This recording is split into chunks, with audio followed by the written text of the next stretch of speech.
Herbal Center doctor at the time and some 8 months or some bias at your kama and now do any check and so to a buakwa our good school Johnson and the attention doctor at the time Airto so 0244 774282 next on no more and so at my Casana Biaso at me Aqua Kamana Udim Sam.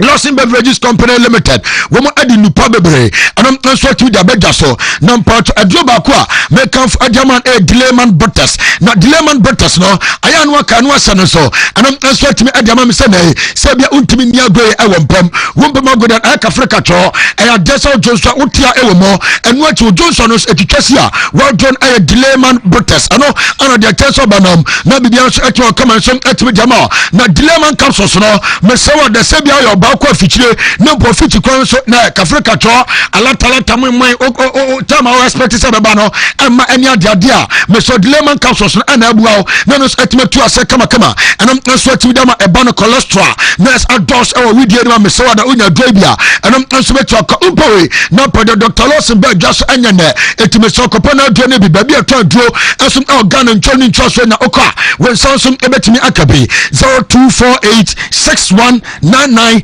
Nana and Etmakasa naturally company limited say make features on the prostate capsules and sweat media bar me part obi or da anajwa or bedjon sosa 10 times and what or Johnson no tiao and sweat obi or Johnson na emu atemi no me sawada we na prostate capsules etuase and sweat with them na true man capsules no ayanu kai anwa sanoso and sweat with them is about to see ade and a week erection and so etmatete bema na bibianso eto kama na unya Congo ointment na mesawada eba ne nantama propo koko ena tetewo me pot inkides ni inkides na se oba obe so de sase mboto mu odwi be ma so sa no de sase mo mu odwi a mesrawo Congo ointment ebetu ase eno enso timi dama mesawada odia dia chance ko ba bi eto adu a wo so per natural company limited enupa ne be aya frefre mu 024901 7101 no more so etima bon komo na bibia so etima kama Kojak farmer say men kan chance o madi ni powebre anam so timi da bega so Kojak procode na e dwa so sabia e tipan na tetewo anam so ama wobi enso etima doa wadro ne onuma fast na no etima to ase deku anam so timi da ma ya di Kojak na se na ma force no anam so timi da babebro na no so in carbon enso timi da fu wonum ama bia so etima ko etama Kojak ayam na se took no and so to just about wow now sana e fita ama nas and awodai enso etwa ba mopere na the attention per the Kojak farmer ba jaso and so to o maboa ama dasa wo ma say adama bians etwa kama and it ba bia wo bia utemi bia no wo dia ne so beko no bo so to kokoji no pani bi ama bia so etimi akokama me so 0244559597 na so ne panifo enso etima kasa 3p garlic mixer and so etimo jaso na poto 3p ni de wunya binom nempo adjust pressure and tetwa ebeko enwachi asiche ya de pa eno etwa ebeko asthma tetewa hu na adwane afedi atene se wunya obiam menstrual pains and hour 3p garlic mixture ebetu ase anam sweat mi dama on ma wona ni timi atititi o sa nansi acho anansi oguta ankof na no sweat ankof o me sewada 3p garlic mixture ebewa na no sweat me tu ase kama anam sweat mi dama bia to do bia okwa wo dia ne se okwa 3p ni be na no sweat man ama bia so eto kama e 0248928824 na so no ensom etima kasa na unum se semens vital herbal mixture and capsules ensom etu odwaso edowe twanity afan agan na agan no unya binuma ebeboa yie pa emrante ni dinwa dance young boys ekasa de fa ho we obi anese 2 minutes pure sesia na ba besen kwa mesrawo unya agan ni bia ebeboa na no so etime tu asenso etime jama afema no so a de tensem kwa fichi asebeye na ade ne be background ayasem obi won mo kwa fichari de eyi nkronkro te sa kuribo no mesa unya doi binuma etu ase anam enso etime jama ama bia so etime akokama anu achi weak erection and sciatica or tiasun tintri and unya gaya and so to ase kama kama ɛno nso atimi dama upawe na de atansa opadia na mpato so unya gan aduro na di number ina fra ne nche okwan befa so a na so so betima nom no 0240616061 na so no mo nso atima kasala bibia so atimi akokama na unim sa essence for there wo mu ba Ghana achepa wo ba nso omani Ghana for dijuma enti se uni fridge e wo fi akona kwaji bi uni television akona kwaji bi o ma tete bo no so e ba no chest freezer air condition ana de attention pa ni na okwa nso be kabi smartphone sound system water dispenser microwaves ana pe open rice cooker kettle and iron na na okwa we source 8 kabi ana no pay de attention showroom so Ghana nyina ya bie atose ya ton niam ana nso atimi dem adasa na mom kanese no am so to de ba ku bia free sensor jema 5 years defect manufacturer warranty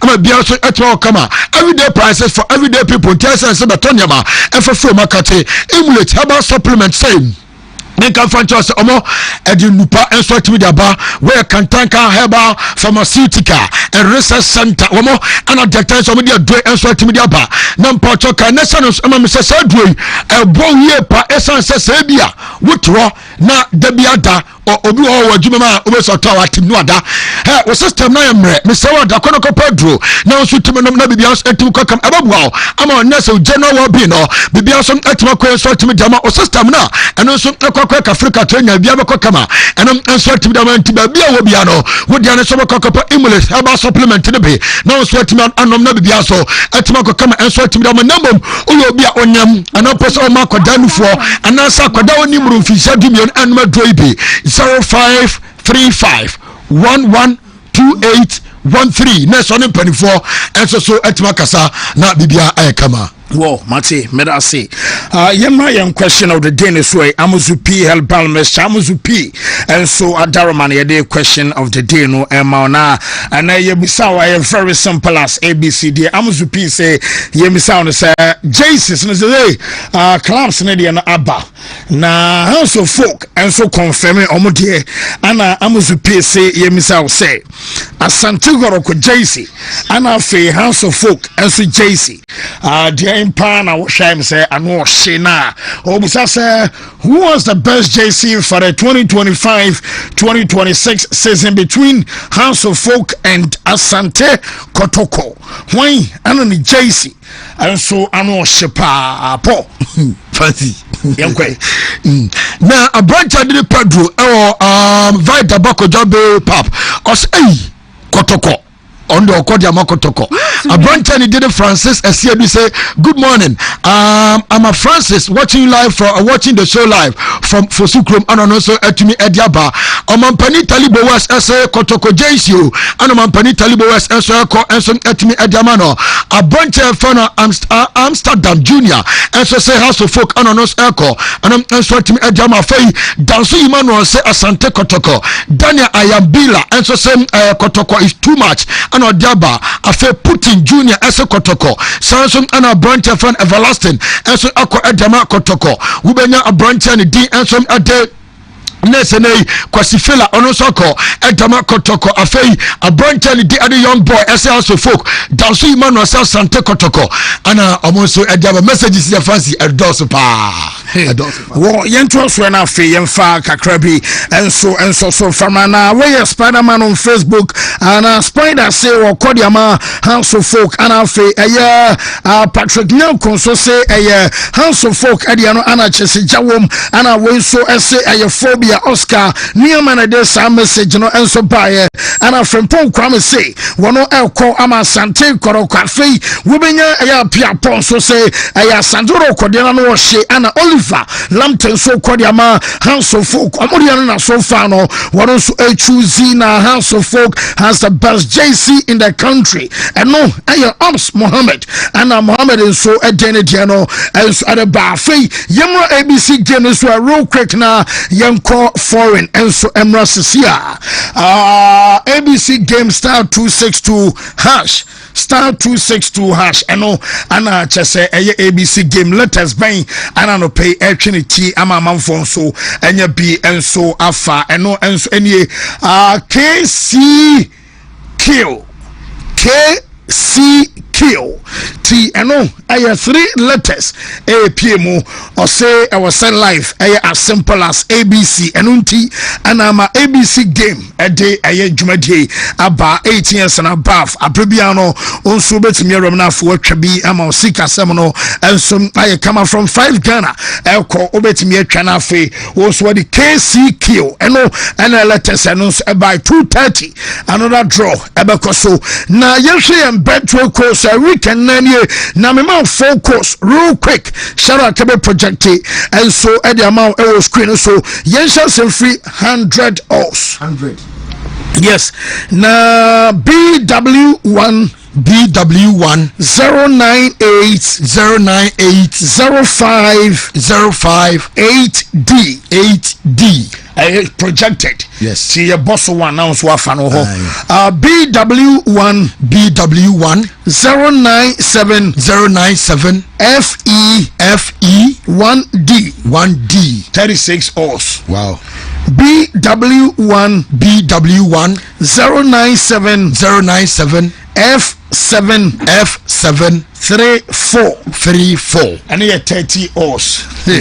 And BW1 097 FA 32 and one no see projected on your screen and I just also watch the ama new man so I find ama war a pronounce so ye come on it and an open your stories about live on Facebook Wontumi TV live LIVE a block letters our Facebook when you know like page na wa share na or messages at for YouTube and so I same Wontumi TV live na yen TV no your digital as our satellite baby aba Fabiano wonsa and so abeka yen come on this aya Wontumi sports buffet ye ko foreign near the latest and so aba and aya Friday yen komra Angwa juma no you Yami wohoda Se uji didia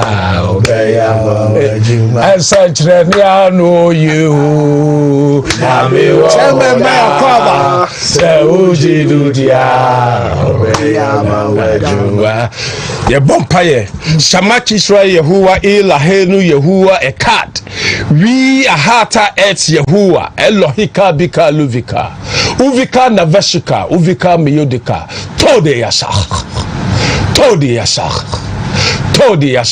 In English, in the name of Jesus. Amen. Amen. Shout out, come on, boy, Kapo. Say, Kapo, chairman. I feel like chairman. Yes. Got time at Taboku Casamu, send messages and Ben Obiase. Hey, oh, chairman, yeah, dear pass, watch me assemble. I just quite be coming home and papa me. Na guess it is how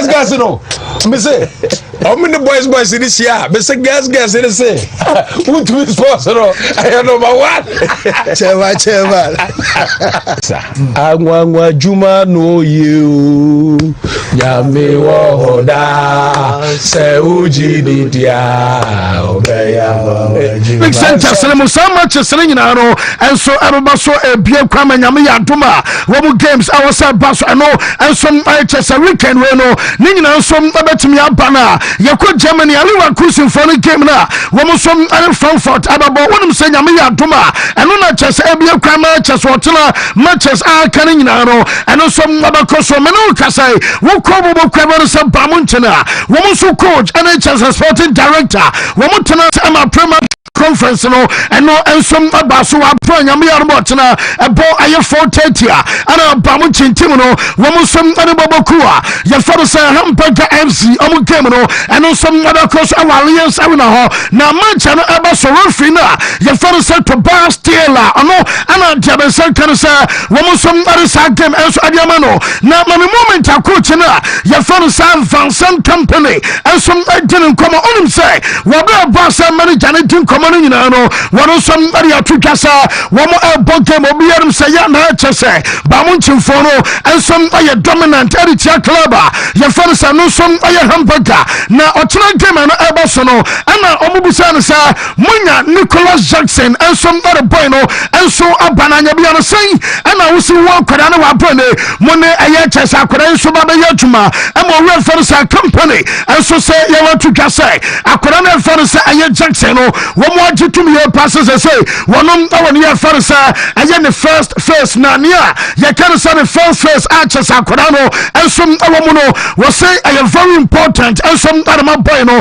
ɛna ɛno akyi after sɛ wɔn nso ɛkɔ kyɛ sɛ ne yɛka no sɛ ɛyɛ break ɛbaeɛ ɛnto so wɔn bɛsan kɔ ne a yɛfɛ no sɛ the next international break akyɛ sɛ no nso ɛyɛ month of October no deɛ awɔ sɛ boy no form no nso ɛyɛ kama ɛsɛn sɛ wɔne Chelsea anhyɛ anya ne a yɛka no sɛ proper ɛyɛ pre-season ɔnsɛ na ɔyɛ obi a Chelsea fɔ no bɛ sɛ wɔn nso agya no kwama no kwanti akwadaa no wɔnhyɛ dɛ anya ten a mobɔ papa bi a ama Chelsea nso aba pre-season mu nti ɔnso mo yɛ no ho adwuma kakra nsan na ɛyɛ boy no nso anya no form no ɛsɛn sɛ wɔgyere yɛ ba sɛ akwadaa wei sɛ ɔba back ɛbɛduru na 100% ɛyɛ level ɛnom ɛyɛ physically a ɛbɛboa ma nneɛma nso akɔ yie nso ɛde ama bavoro nsɔfɛ ba mo nkyɛn a ɛnom ɛyɛ kakra fi na so yɛ nso ɛde ɛba waboro a wɔn try sɛ bi Jackson ɛbɛtumi afind ɛna rhythm anaasɛ mpo wɔn nso ɛbɛboa ma akwadaa no about ɛna rhythm no wɔn sɛ manager no sɛ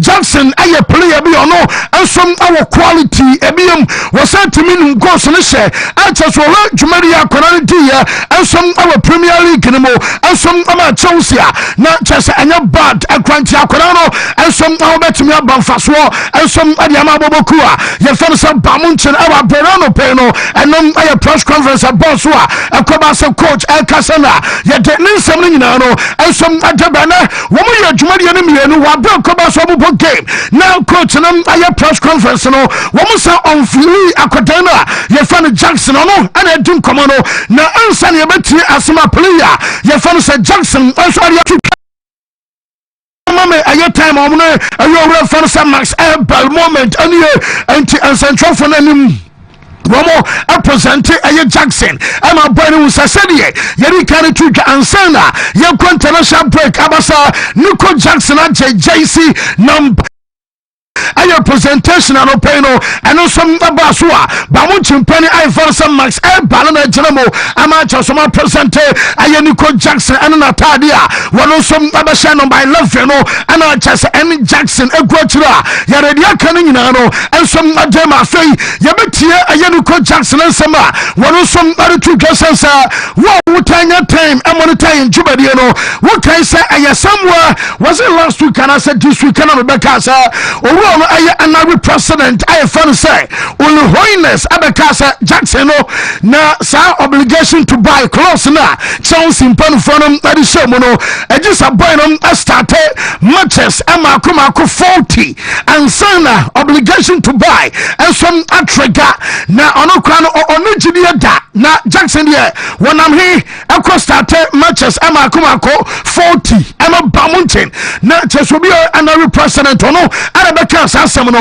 ɛnti nsɛntwerɛ baako bisa Nico ɛna pɛyɛ sɛ bɛma na wɔte sɛ club no wɔn another president ɛsɛ ɛgye sɛ ɔstarte matches ɛma akɔmako 40 ansa na ba mo nkyɛn atɔ outright na wɔkora no wɔntumi starte saa matches no da asɛm wei yɛtase no banyansafo no deɛndeɛ because we no wɔn ka ne yɛ a wɔno ɛkɔyi wo ka ɛyɛ another president ɛna ka saa asɛm no ɛnti ɔsɛ woyɛ ne ku nti akwadaa no ɛnso ɛka ne ku so wɔno kora deɛ ɛnyɛ hɔ ana ne focus no sɛ ɔbɛkɔ so abɔ game no ɛdeɛ ma Bavaria na ɛne wɔkɔ so ɔyɛ adwumaden ɛdeɛ ma club no ebiam deɛ nti a ɔyɛ n'adwen sɛ wɔbɛbɔ no ball ɛnso ɛdeɛ ma ba mo nkyɛn no nyinaa no yɛka no nyinaa deɛ bɔm yɛnti asɛm a player yɛfa no Nico Jackson ɛnso ɛde to dwa.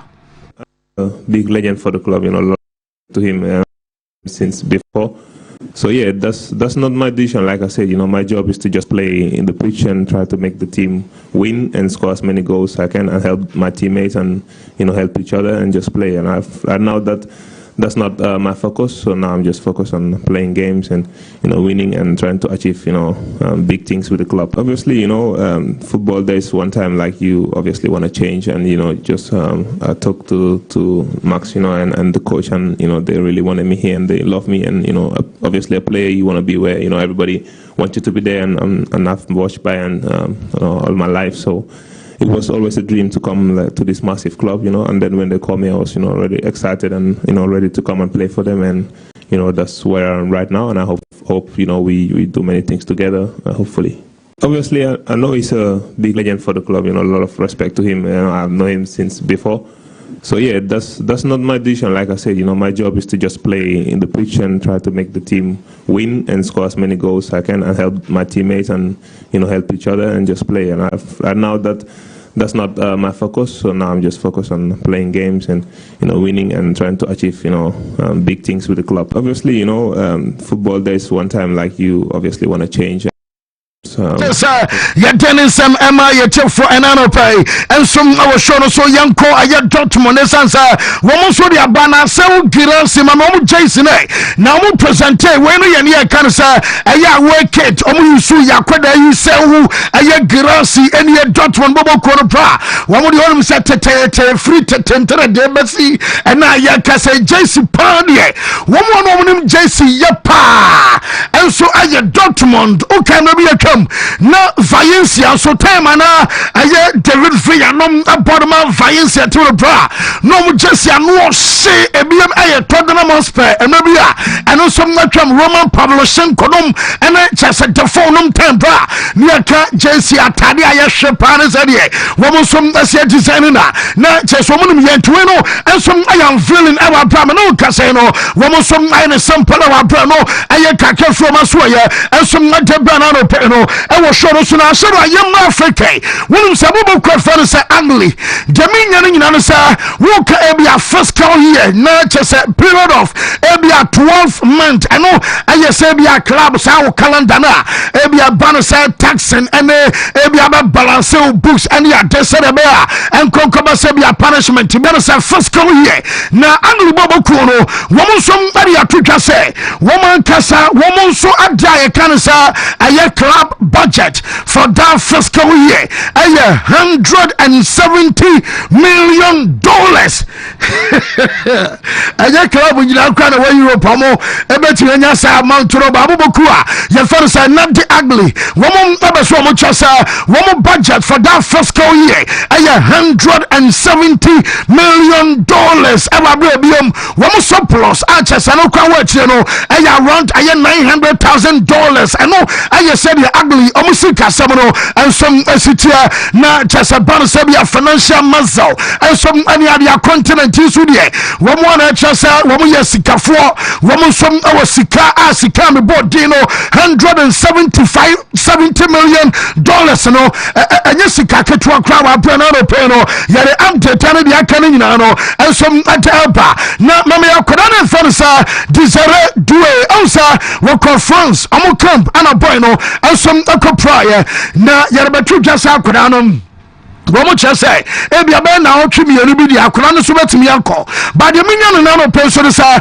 boy no betimi make a shock return na return nyina no yese Paris Saint-Germain e wo game against FC Barcelona na Barca ebebo ofie na chasom ne bobokua ye fere so PSG so atimi ahia entoma no mo ye an ana last season na bobokua fere so Barca wonu PSG amo ana wonu Chelsea amba didili dimu a ana Chelsea ekonya PSG our club work final dia kan nyina na history woman no mo ye an ana Paris Saint-Germain ana sanka Barca na si omo anka final no anka omo beje ene ya dene nyina no aduane ene simani mu munnim yanko yanim ewa branya me yarma sa game no woman som aba aye Barcelona hono metisa kwada no ensom ara ya available for sa game no na Paris Saint-Germain what can say Ashraf Hakimi akoye interview some weeks ago bi abɛka sɛ ɛde problem aba because ɔmo ankasa akwara no wɔkɔka ne pain ɛsɛ wɔno so nya Ballon d'Or na wɔbɛgye na ɔno nso agyiri pa sɛ the year under review ne dwumadi a wɔde no nyinaa no the year in retrospect ɛyɛ adeɛ sɛ ne mmɔdempɔ ɛnsom asɔ ani ɛne sɛ wɔmo de Ballon d'Or no ma na kyɛ sɛ ɔno nso ɛsɛ fata paa ɛma PH mpanimfoɔ no dwae ɛma Dembele entourage ɔmo nso dwae sɛ wɔbi a wanka sɛ wadamfo ɛne Dembele wɔ team no mu ɛsi dan wɔkɔ interview ne obisa Ballon d'Or enti wontumi support ebia wo teammate ɛne wadamfo wo kam ama baba ɛsɛ an sɛ ɔmo to ɔba no nso mawa na sɛ ɔnso sɛ fata ne ade ɛma kɔfa nsɛm pi ɛba since then deɛ menya no no pɛ ɛnsom ɛne sɛ since saa interview no yɛse ama boy no relationship ɛda wɔ ne club no ɛnsom ntɛm ɛnhyira nte sɛ deɛ mmerɛ bi atwam na ɛno nsom sitie no na ɔmo tiri pasa no kora ne ka bi na ama ebia sɛ boy no aba stand ɛne ade negotiation ɛne saa nneɛma no nyinaa no yɛhu no sɛdeɛ yɛwɔ sɛ yɛnsom yɛsɛ wo no nyinaa no ɛnsom ayɛ Ballon d'Or ɛnsom ankɔmɔnte ansom no no report a menya no sɛ boy no relationship with ayɛ club no nso akɔ bibia hɔ ɛnom ayɛ akemi deɛ a ɛno nso aba ɔno sɛ woka players nso a wɔmo bɔ mo de last season paa ɛbɔ most of ɔmo matches a player yɛfa no sɛ akemi no ɛnsom awom nana manfoɔ kɔ no sɛ bi akɔda no bɛpura because ɛkɔ club side a wɔbɔ each and every game ɛkɔ national camp a wɔbɔ ɛdema Morocco akɔda no wɔnim dabi ɛnsom ɛka na mo na fi so bɛpura na me no kasa mete sɛ yɛse akɔda no wɔno ankasa ɛnneɛma ɛsi na no so sɛsɛi ɛnsom ɛne sɛ ne speed ɛbɛ improve na hoɔden ɛbɛkɔ so awɔ hɔ na ɛno wakyini a yɛka no sɛ bi agility nom ɛne kyɛ sɛ qualities ɛwɔ sɛ player bi a wonya bi ansa no de abɔ ɛyɛ long season no yɛsɛ boy nom ɛda so yɛ adwumaden sɛ wɔno nso ɛbɛnya saa nneɛma no nyinaa bi ɛsiane sɛ wɔno ankasa fa ɛyɛ personal ɛyɛ trainer agyama ne ho ama kyɛ sɛ optimal recovery ebiam sɛ ɛbɛyɛ akwadaa no ɔbɔ bɔɔl a wɔmpra basabasa ɔmpra rafrɔfo no nyinaa no wɔmo yɛ ebiam no wɔmo sa de no to ɛyɛ program so wɔno ankasa na ɛyɛ adeɛ no ama ne ho ɛnyɛ club no ɛnsom ɛna de ama no player no ɛna ɛyɛ investe ɛnsom ɔkyɛ sɛ no career no mu enti deɛ menya no sɛ program no ɛnsom ɛyɛ one lifestyle sɛ bia balanced diet aduane yɛ wo sa wodi deɛ no kora sɛ bia wodi lifestyle no ebia onipa deɛ sɛ yɛsɛ ɔwɔka no play nto deɛ wobɛtumi apia akwadwoa no bia no aba ne mom ebia time sɛ ɛwɔ sɛ woda ampa wɔ sɛ wode phone ɛto silent ebia wɔ sɛ phone no ɛkɔ flight mode anaasɛ do not disturb woda wo rest hours ɛne kyɛ sɛ nneɛma wɔ sɛ ɔnya no nyinaa no ɛwɔ sɛ akoda no ɛnya ansana aba ne routine ɛno ɛyɛ key element ɔ routine mu a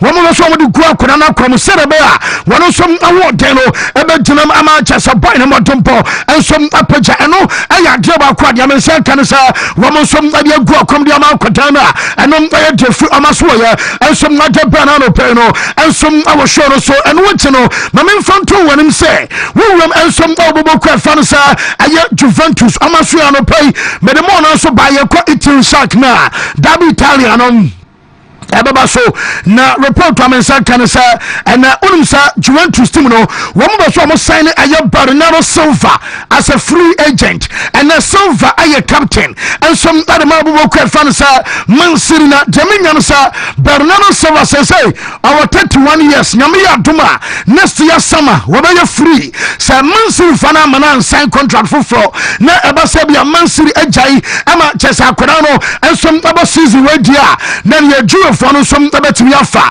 report amenya no sɛ Juventus ɔmo team no wɔma hyɛ asɛ ne nom egu akɔm na deɛ menya no sɛ wɔma adwen sɛ wɔmo nso ɛbɛ so ɔmo san kɔ back to ɛyɛ ɔmo tradition ansa no bi atwam na Juve ɛwɔ tradition sa wɔmo ma Portuguese ɛbɛ mu a yɛ na ɛkɔ kama paa ɛnti bi mo te sɛ bi Ajalo nom ɛna kyɛ sɛ Costa nom na Renato Veiga nom na no yɛ akɔ de Francisco Conceição wɔno nso abantene wɔmo bɛ so ɔmo de player yɛfa no sa Bernardo Silva ensom so achese no eye kakra fi amaso ye ensom ade Bernardo Peno ensom awo show no so na nyame ya mo tena wo mu game aba so dab ni mu mam ya no afune bako aye Marcus Thuram ana mienum aye Kefran Thuram Kefran abo adama Juve ana Marcus abo no ball ensom adama Inter Milan watena nyame ya mo nyina betimi ya start wo mu bo game e de tia wono mo ho na yese ever since omo nyina be ya nuafo mo ball no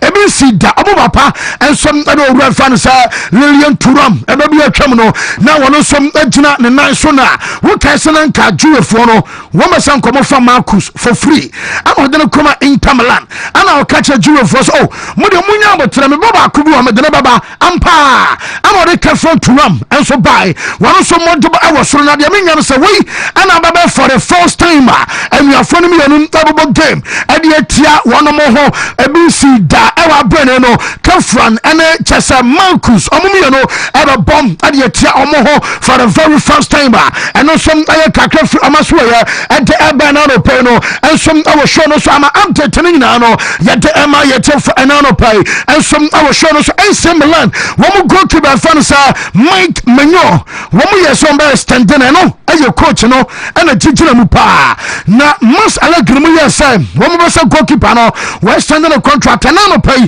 de me nya no say enkomodia no metesa pem bibia no ma fimu aba sanka bi abana progress aya adwuma yese enkranhye nim amsa apem achese no aye fana de fimu enso adeba ana ma kodana ye fana Alexis Salemaikers ayobia meteso no so be so extend the contract emambelan boy ni nie wono so edi boy ni pia na o say wi a amato ne salary edi akọ 3 million euros a season eno aye salary akwadano and some other the whole season yere amtete no and some ademana shokili mama Jack Grealish yaba Premier League na yase baby this year na wakwadano baby akwa local boy e watches Aston Villa from and kwadano mu nya ball a wontimi nye e ba Man City be de obetimi bia record bia de one Man City for aye na mama dru baby no na nkam yesem wa losing position wouldn't say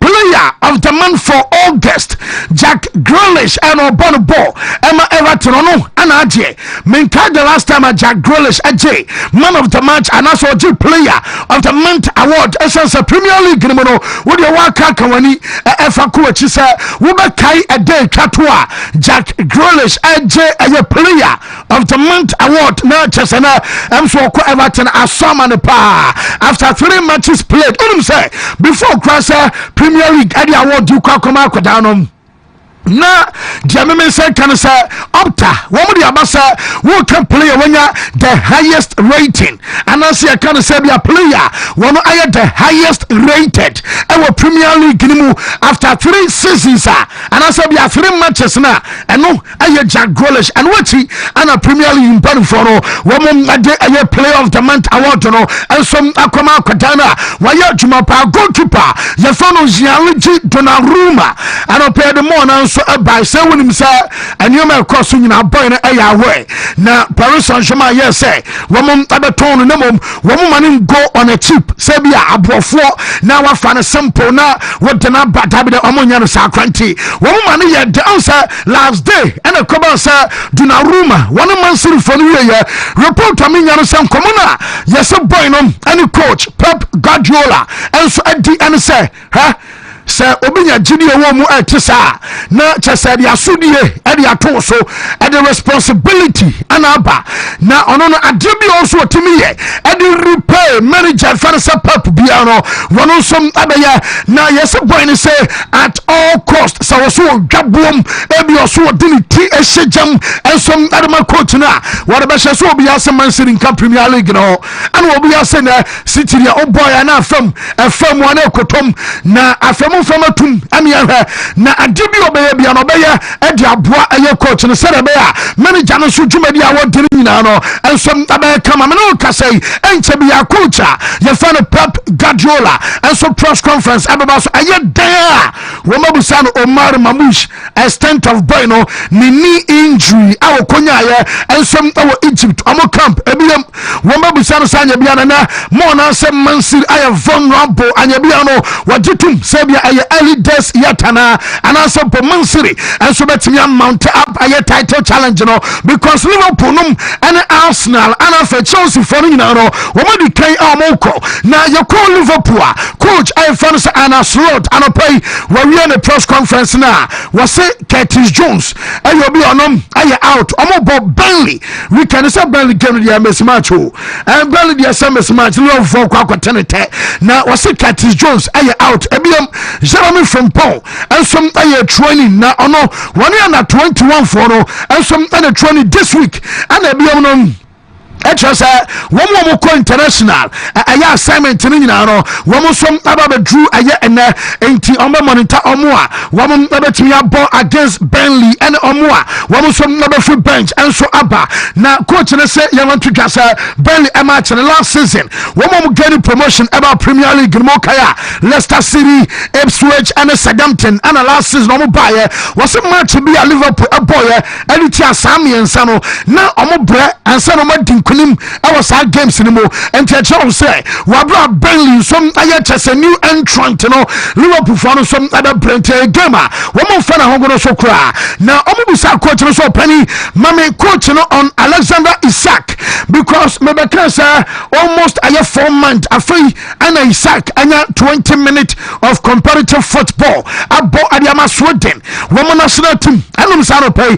manager about I Sweden coach you know what so your fan Jean Dol Thomason now see coach na adwuma because opani bi ana nka bi akwada tenafie by 4 months amo bo papa bi ai kwadana bo 90 minutes awa ha no sadana bo 90 minutes awa encha na ni pana kwakopra but say the national team coach ese wo sa akwada no wo mo bo to first game kwakona na wom wo second game na wunia enya about 20 minutes to be a boy and some other man Sweden no was say coach na ya Japan or bo aya Thomason and some abasuna sana beko and uye Liverpool fana Isaac entimi 90 and tell you free bench no abakakra and asempo or started crana o mo minute ni dey we be koso dia manu kosi say one some ebe find the rhythm and no ayen some coach you found an a slot and some attitude. First of all, I think the Swedish manager Jon Dahl Tomasson deserves a big compliment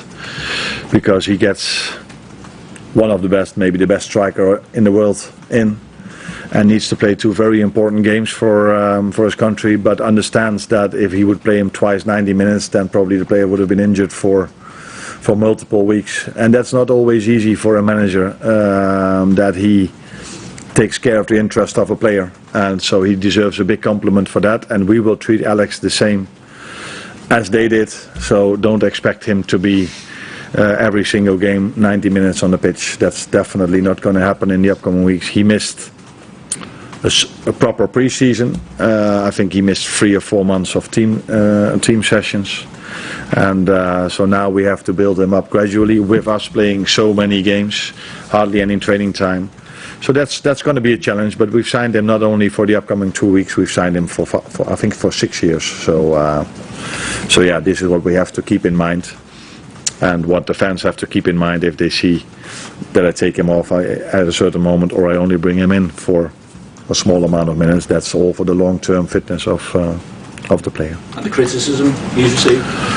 In football there's always criticism, so sometimes people cheer for you. One face came on to a trade of coach here. One much more Samo Masanya because I feel almost a 4 month and I feel a born crano or born just a competitive game ever brano and some more coachy and so I get Bana Magay and Sudiano was this Wakasa Magay a Kaki to a Liverpool signing what deny not just one Quafo. na no kwanya mianum ne sa omo wie yo chesa adana de eka kete ye di chawunu nyina ba ne nti omo ntimi ansa ne akwara no ena manager ne se ampa omo kwai bat wono ya na de obaso kan nyina ne se obi player ne ade ne mpa akwara no mo nyina ne dere ba ya enka bebu ama gay enkomo no yentie coach ana slot. I think it would be a bit ridiculous if I'm going to deny that we were close to signing him. That is so out in the open that would be ridiculous. These things happen in football. It happened to our players maybe in the past as well, that they thought they were so close on signing somewhere else, and then in the last moment things changed. And this can happen. And for me, we would have liked to sign him, of course, because we were in for him, and he was, like I've said many times, if we can feel we can strengthen the team with a chance in the market, we never hesitate to do so, and that's what we try to do. But we played 1 or 2 days before we played Arsenal, where Ibu and Virgil played an outstanding game, and Joe came in 20 minutes before the end, Joe Gomez, and did outstanding as well. With us signing Giovanni Leone, who had his first international call-up, and Ryan and Watto that can play there. So it's not like all of a sudden we don't have options in that position anymore. It's a pity. But so batting na chino woman signing Giovanni Leone Arches and Trosa woman options e wom Arches and Kwadane bi e wo hono betimi abo aye position na nanka magay enso baba born na Liverpool for no report to me nyan so CEO Adama aye football your friend Michael Edwards denied that we were close to signing him. That is so out in the open that would be ridiculous. These things happen in football. It happened to our players maybe in the past as well, that they thought they were so close on signing somewhere else, and then in the last moment things changed. And this can happen. And for me. What about Nick Voltemade, who you brought in before Leeds, but he couldn't play? He has trained with you this week, hasn't he?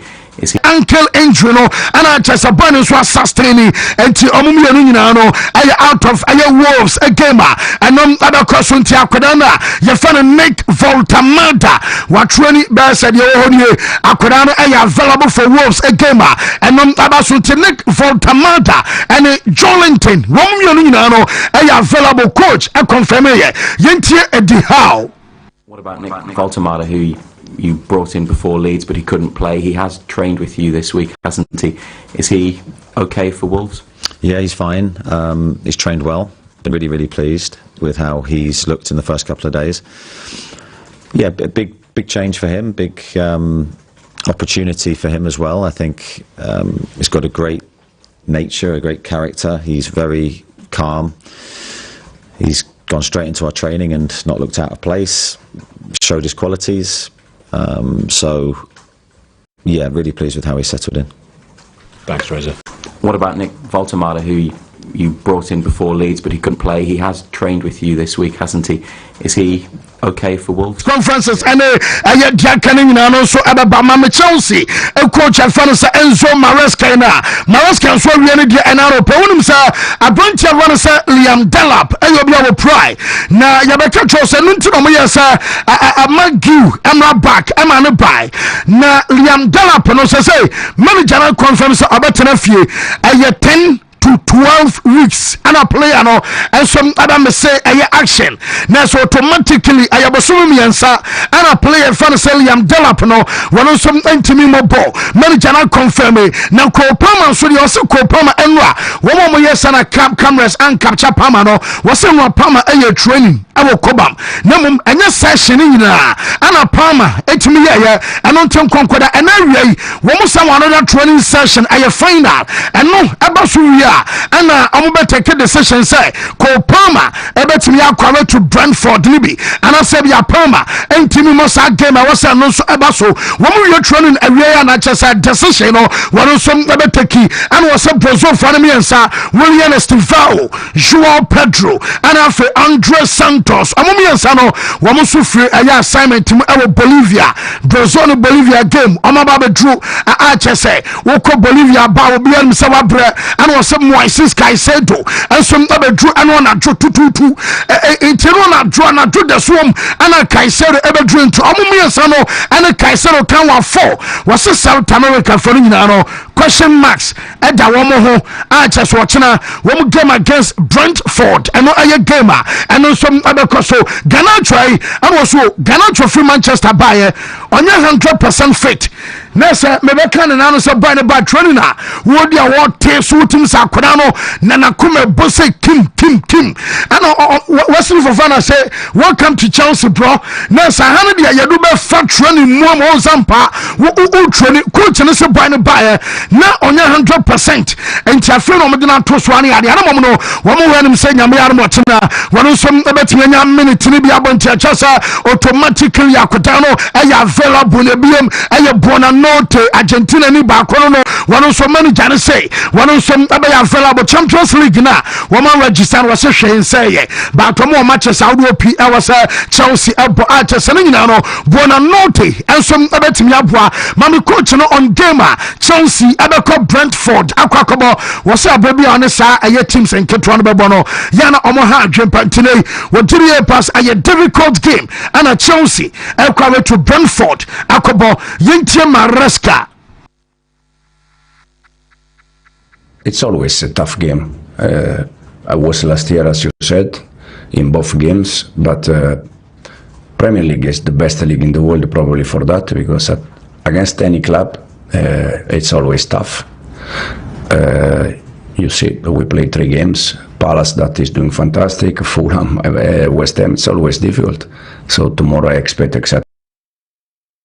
I think it's always a tough game. I was last year, as you said, in both games, but Premier League is the best league in the world probably for that, because against I saw Drew Burton I one time and a manager press conference I was saying no and some about from room Johnny about now also Manchester Boys Europe I domestic cups be the Carabao ne FA Cup Carabao because on my film and FA Cup hey have to be as I FA Cup and Kwanaka and a Premier League nti the man for any say and you sound tell you midweeks one of from RNG friendly matches asham said be a bit Champions League bimo Europe any bimo bonia your fans Conference League Emma Manchester enter free keke also mo ball friendly matches asham esansa wo call to UAE and on kwana mo pockete by 7.8 million pounds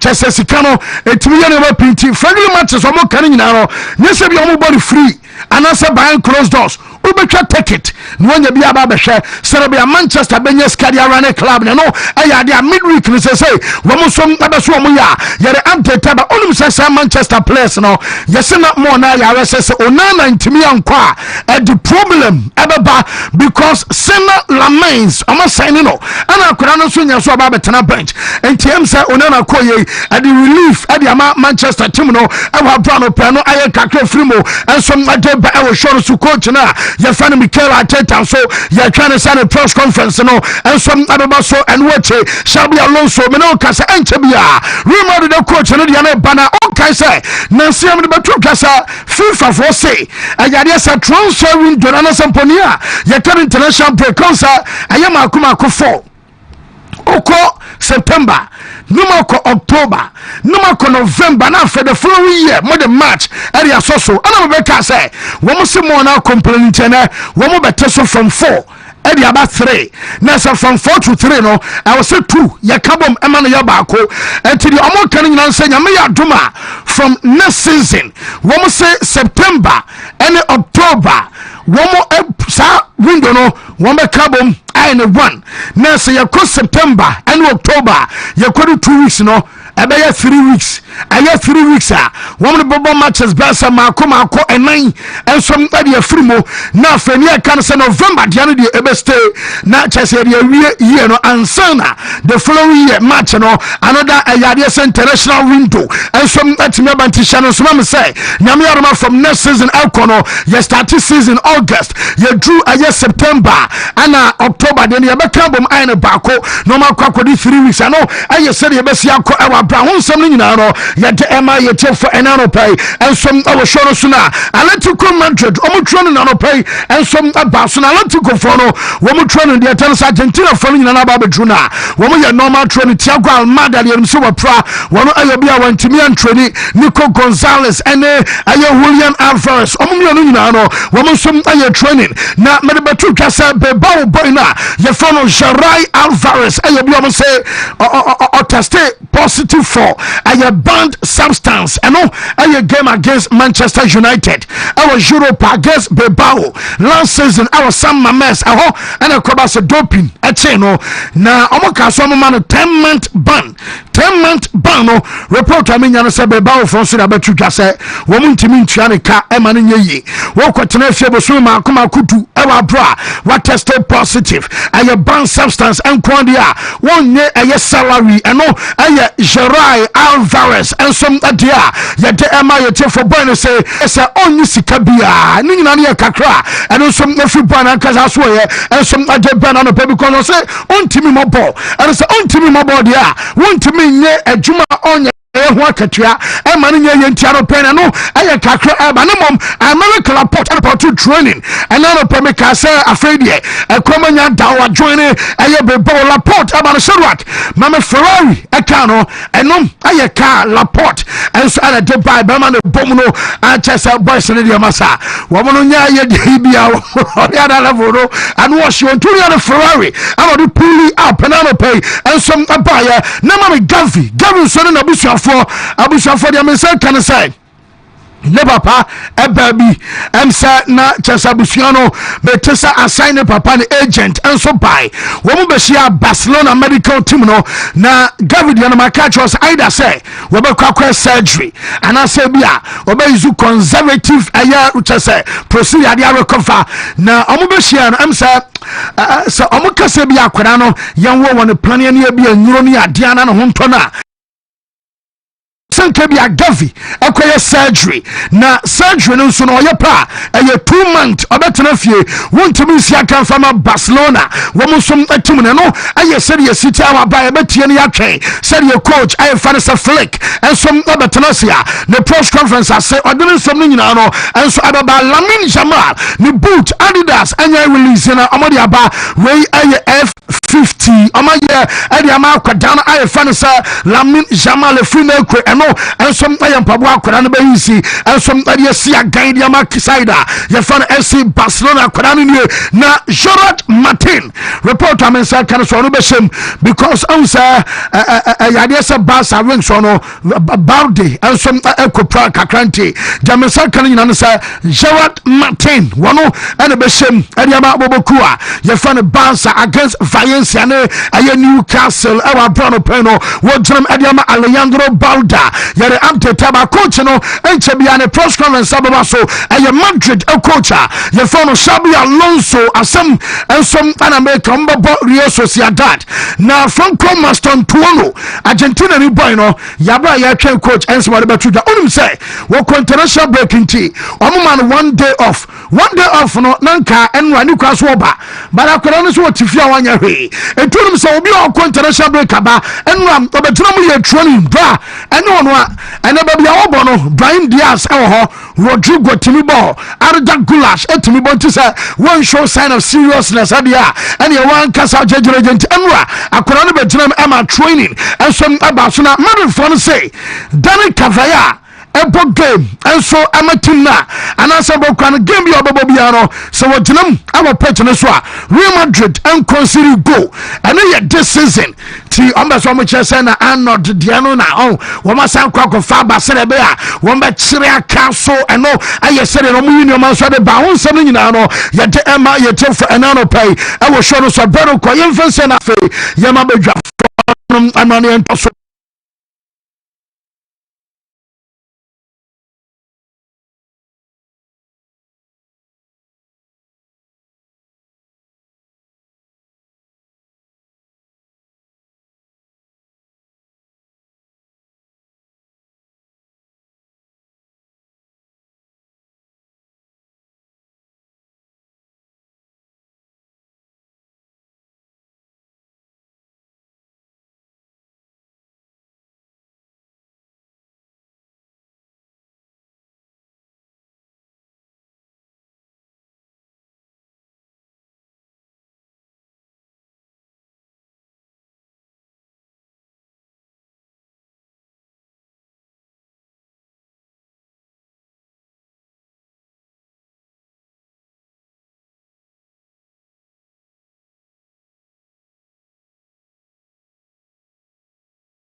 See, me edi kan ya tudwa say now this and every Friday GPL command center enso e wo ha ti ene be hwe foreign no na ye breno so ane ababewram e wo fie extensively ye be kom na ye de ye day one house of folk ni hohoi anopema mu hohoi for bus na masa branding pa omanya bibia wa ha o no mo ya outside I think na bus no model kwa shape ma de abana quick hohoi for no so use on ni bra bauze clubs na ni abrepa amonyira na bus mobo yes oze amonyira na bus na do betu kwan okon do betu otu abedai 3 points na nyine bus it gives you the comfortability ama ya de na obi won ma be fo kai bo be kwa kudu no sisi nyina ye wo ya me de ya wo ba bi won ma my point is how you survive in the league. Nothing provided by so you man want me a man shady akrache. Yes, you entry my wo. Yeah. I want to make them Tiuri ye beba so. Yeah. Almost a congram. Yes, I was almost a empire kakra. Very necessary. Pane ye be kumpa ye be room ye be board no so screen no so near baby dim komo. Nya be na so ye Friday. Na na Friday na ye be GPL no. Na ye ma waso so ate so se ye the code ni ma free Friday ne na. Na se utwa mana gina mu ama na kopem nyame ya adoma Sunday. Ebi kura ko si Tuesday. That's right. Any Wednesday Champions League games wo. Aha. Sunday wo hwe na agura ba bi a mo pa na wan kasa ntie na good screen ase no. And can't you say and can't you last week ye di long bet 45 or so. You see 10 us so ball. It is long bet ne dey. Ye di kan hye mo boss ye de mamwa na ma pay close attention to it. Very necessary. Because ye yin baako. Yeah. E bi sha ase ne. Wo in crime phones we dormant pillar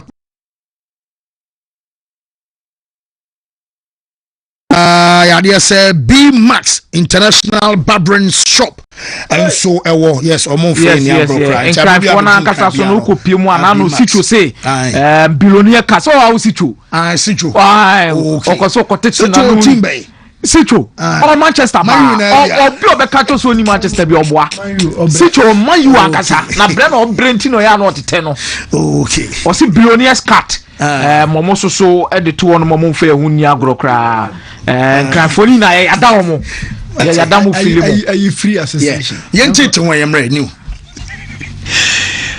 yo Benfica presidential aspirants back to the super club no upper club for Portugal. Yes. Never for Benfica. Wontumi. That's what Benfica dey say ma go mo history. O ma pia bibia kugu achi na mo ayetiton. Munya one player no mahu no.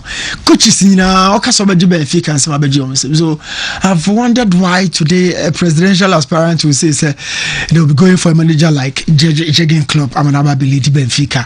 And if you are going for a manager like Benfica Klopp to Benfica there, a be extra say club no aspiration so yeah a cost pa uncle and I prophet of Jumana na Benfica 40 be help pa because some club on but personally by had no uncle na say no had no uncle so on the case coaching there due to personal name maybe to be coach bi club oja coaching kra o ma biem oh yeah. A breaking news, Anna. I break your mommy. Sane uni assassin so. To quite a crap. But on a more serious note, I was waiting, sir. We bet me a convincing club. I'm an ababe fair Jumabi. You are coaching a very tough job,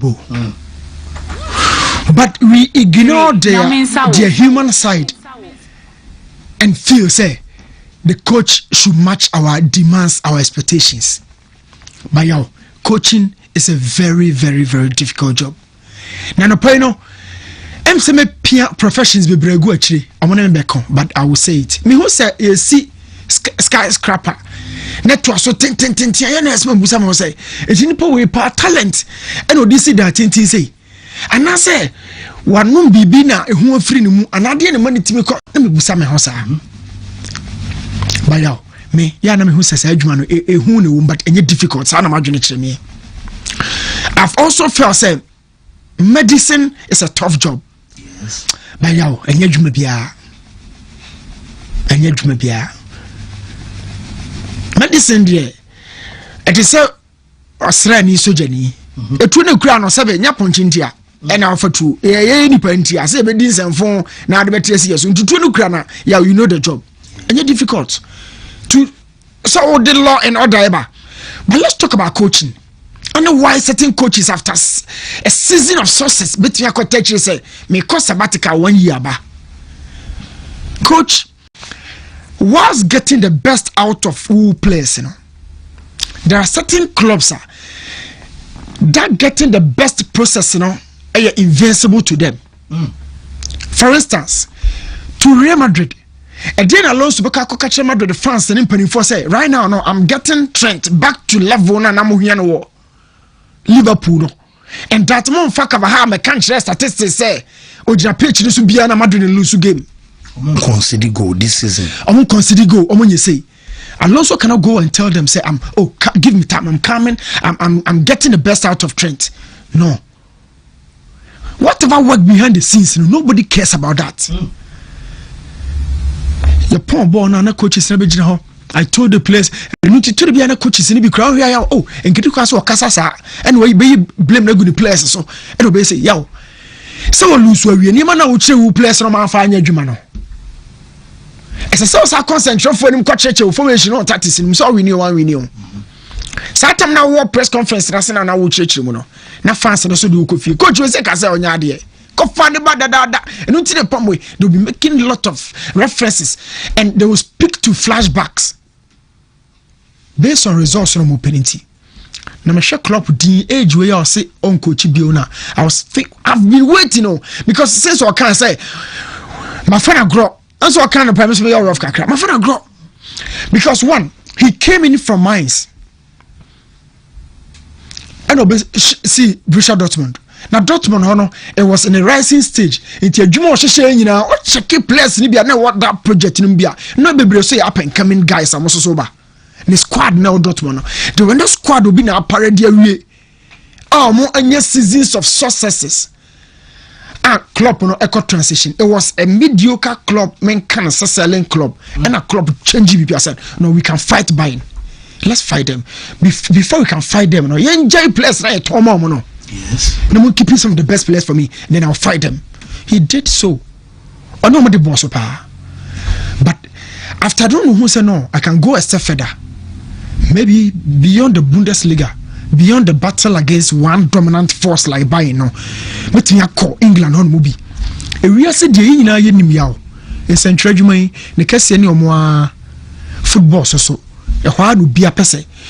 Even seasons best you contest you Ballon d'Or and now we Champions League free England and crown, we still admit to say that league is more competitive, more challenging, more tough for everybody. A person son club me o checking the transfer profiles here. Cap na ho no is Sakura club a Champions League final do say true ya bro ya to boss. Oh, so one kasa the train salons are on against Madrid. And sana do only told na mo kwa kojim. Oh, Dortmund ko bi o. Dortmund. And so they no count. And I do free space on our kind. He has only one Champions League trophy, but check the finals do our call. How many semi-finals has been there? EPL or Bakupeu. But do we talk and feel say club was dominant in England? In that dominance, no, EPL near Bakupeu. But look, and you Bakupe. Yeah, on your Bakupe. And in this football discussions, you know, one share just because who trophy say trophy no crack me and son why you're successful. Yet trophy no quite define success. So 3 Champions League finals, 1 trophy. I'm going to say about 6 seasons with Liverpool. Premier League title. Yeah, I said 15 to 2024. Yeah. 1 Premier League title. Look at the number of battles he's had with Pep and other coaches in England, you know. And see, no imagine him say, not club or say, yeah, be a challenge, no, be now or honor, yow, and Nukunya era for fra. Club might have had 3 Champions League titles. Who they share Champions League back on the Bayern? Look at that Bayern squad, no. 2013, you know. And I can say Bayern a treble. Jim Hanks. It was tough. The one in the bombi obejeta ever said the titles and F pa Spurs in Fanchame. Spurs they are not different is no. The title of F the route might be tougher. But final aspects the man we can all agree say okay. And then you final about Shaki and Uncle the Sincha getting the Premiership in the League Cup. Now I did the FA Cup, Club World Cup, no FIFA Club World Cup, UEFA Super Cup, all those titles are on any other era. Yeah, that could be on the titles in the dorsal. At the same time for Junior who say Pep Guardiola team Basano from Saturday about 5 so called jet trouble na Zidane Gibino. But Jose never stop on the 10 no. Bibi ne beti ba ira homom. It is like a babo more. So want to say benase utu ba ira na se sase tia ba ko pa. Ya wa hwe abubefu. But challenge bi and a force a project, a system and a depreciate. So Benfica sa omo pe club. Well, ebia na nya omo suno no. But me personally, I've been waiting say adwuma oya o Dortmund, the other source o Liverpool, himfa na aka. This week and a Mickey a question Pep the third transition at a particular club no. Ya refia. This week na Mickey ka say Pep why transition but transition it also means someone use Fernandinho mo de no e de akogu offer Rodri mo de no de akogu na offer third one no onya hu Pep sa it looks a bit slippery and tricky Mickey Bekai the same joint no and a club Johnny you know he had Henderson squad so correction club call 2018 Champions League final okay 4 and 2019 or J and 2022 went to Mianje. So 3 were Liverpool na Dortmund 1. Hey, 4. As a matter of fact, me not saying it's not intentional. I come here. But I know say I can't phone no demo. Until I'm tomorrow I can 2 years session. Until I'm skip ko you know. But ko penny krano. Wow. Yeah. Now we throw Kenya by in the Juma. Wow. Yo. Then why Juma? Crop Juma and you so trophy crown at all. So 3 Champions League finals with Liverpool, 1 with Dortmund. So the Liverpool the crown. Pep call twice. Pep call bro. Twice. I will make a City. Okay, City. Maybe let me tell it to City. Sure, too. Because Pep share Chelsea that was 2021. And against Inter the another J. But that period, that stretch, not club, not quarter. Yes. It's not Liverpool more Champions League for seasons. I'm not to copa. Wow. Year in been one of Ferguson in the Nebia. Ferguson called 3v2 so 2007, 2008, 2009, 2011. Gadu Latiani 2. Similar. Gadu Latiani 2. No Fabako.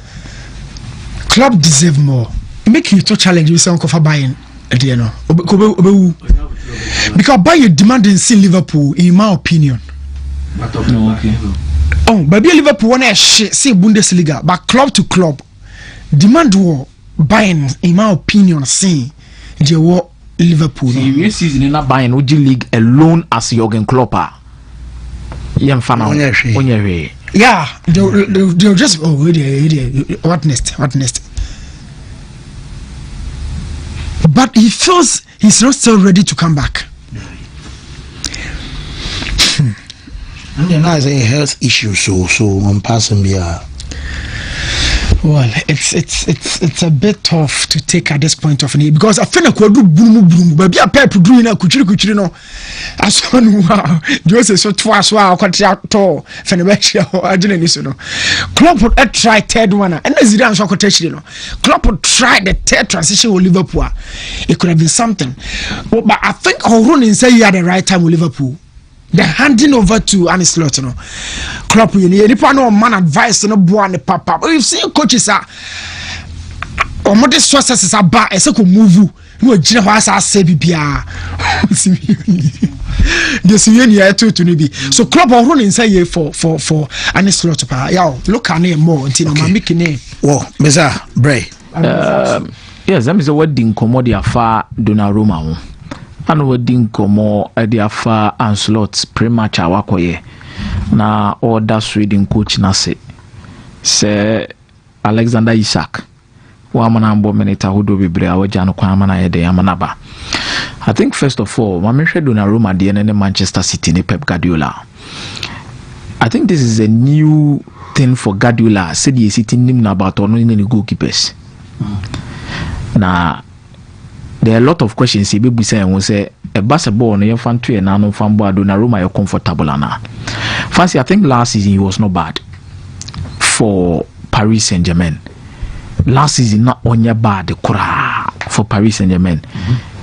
Goalkeeping, passing, a lot of things. A very influential in their winning of the treble. And he did so well under a coach or a possessive goalkeeper. Now under Pep Guardiola, I actually believe he becomes a leader in the dressing room. He becomes somebody who has won it all before joining the team. I think Guardiola signing so Bar City ya Mike oma jeje nyoma bebre na wase so ma ban menye so mo doso. Edison Oba City no agede. Yeah, sure. Nataneke Eba City no agede. Akanji ba no agede. Okofa Rodri aba from Atletico Madrid. Atletico Madrid were competitive against Real Madrid and Barcelona, but not exceptionally winners. Be a bro adrenaline tears here. So, Ike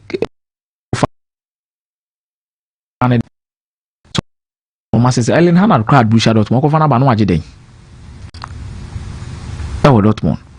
Ya promotive food. Obeto Kevin De Bruyne wo team nim. Bernardo Silva okofana de na ba na Bernardo Silva agede. So the biggest achiever Pep Guardiola signing on at the Manchester City, Donnarumma. Because Donnarumma is coming in as more than 2 times French Ligue 1 champion. Oba as a treble winner. What you quadruple cry? Or such a quadruple. Club worker Mona Mutia or Muntia. Coba no cause as a world champion. So this is the first time I'm seeing Pep Guardiola sign an achiever into their dressing room. A signal said the dressing room, he needs people that can change. I think say the players in the dressing room no more almost feel said they've achieved. Oh yeah, and also there. It audio bit said Donnarumma be remote dressing room on now. It's everything. I want to see how positively about affecting Manchester City performances in the subsequent weeks. It's on the field qualities there. You need Donnarumma and whatever you can bring to the team. But fancy no cloning ya me anymore. Enya mo wase Pep Guardiola be so sana kwan. Said your City a coach ni said the team say City tier. And then the performance is City tier. Because this is a signing that actually defies whoever Pep Guardiola is. It defies Pep Guardiola. Ye boni din City tier. The philosophy City tier in terms of even getting goalkeepers. Everything about it defies that. Pep Guardiola always wants to be the big man in the dressing room ahead of Obia. What dressing room Obia? What's what Pep Guardiola say?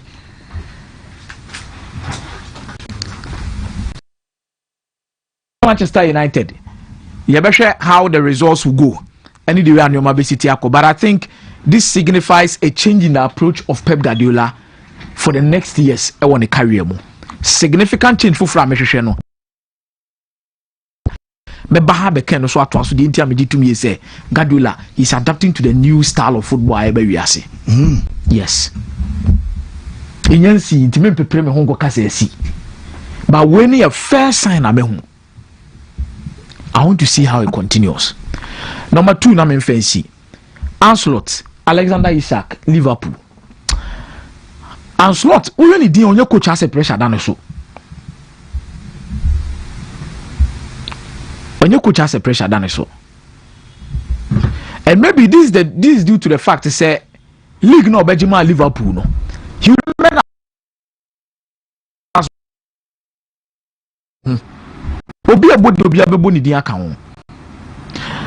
from the first now it looks like there is no pressure on him. In reality, results and call bad. Intina wonu so is a pressure on so. the day results will go. Now boils down to the kind of signings at Liverpool. You have a international break now. Alexander Isak in Kawana Meboa. Sisiana Isak have the pressure and be different level. Let me catch you to inside on them say the moment only a player of quality like Alexander Isak back out team no one expectations moving to different level. Expectations move to a different level. It is fancy. Me to me say assistants. Ebia. You have a international break. No, now you are a karma. And then you have international break. You cannot be worse than who you were before you went because so the Alexander Isak about team. And the results will determine how this thing will work for Ancelotti, Alexander Isak, and Liverpool. They say one pan around the Tibeka. No, me say to sound up JT can say ofu say City and Sanchez so me vulnerable. So league near Liverpool's to lose. And I make a pressure na sem. What you say? That story need to be busa question. Behind Adrian say Liverpool are favorite. That story need to be busa question no. Fine Arsenal but they are not there. Me no there are certain people are not there. Omo din komo bi about the league Edis Chelsea are there. Chelsea are there. Chelsea are there. World champion. And now world champion. What you England kakre. Yeah, what you try so. Almost started. Almost started. One of the Chelsea. Yeah, it's United Chelsea. And I'm a boy. Chelsea count. Then I to be a world champion. I be catch England.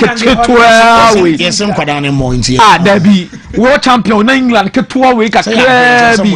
Ah, what bre? What you say? What bre? 1.3. Nyaminsa. There be kickable with Chelsea count was I say. Chelsea count was I say. England kitty will say so more world champion. I'm a Jedia Bomo Bosso and that's somebody to take. Yes, but say Mumpo. You can't want you into me more. When I want to catch him, someone can say you can't. Opium was over catch him.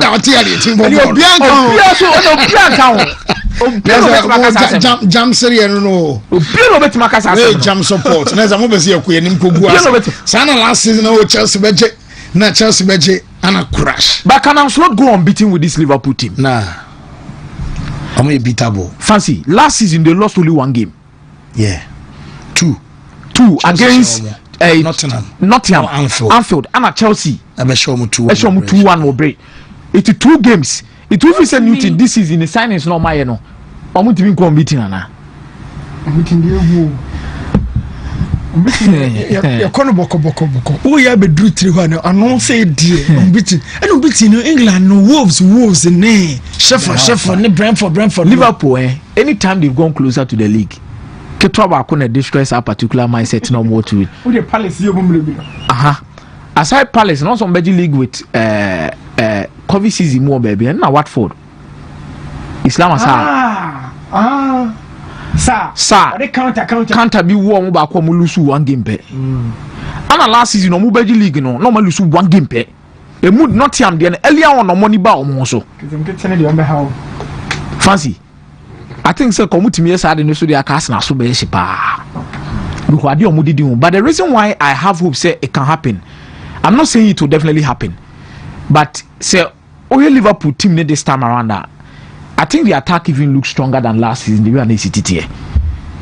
The experience within the team, the biggest signing of Liverpool, Alexander Isak. The biggest signing of Liverpool, Florian Wirtz. The biggest signings of Liverpool, Jeremy Frimpong and Milos Kekes. The biggest signings for Liverpool is more extending the contract of Van Dijk and Mo Salah. Chelsea crash over 3-1. Mo Salah and Virgil van Dijk.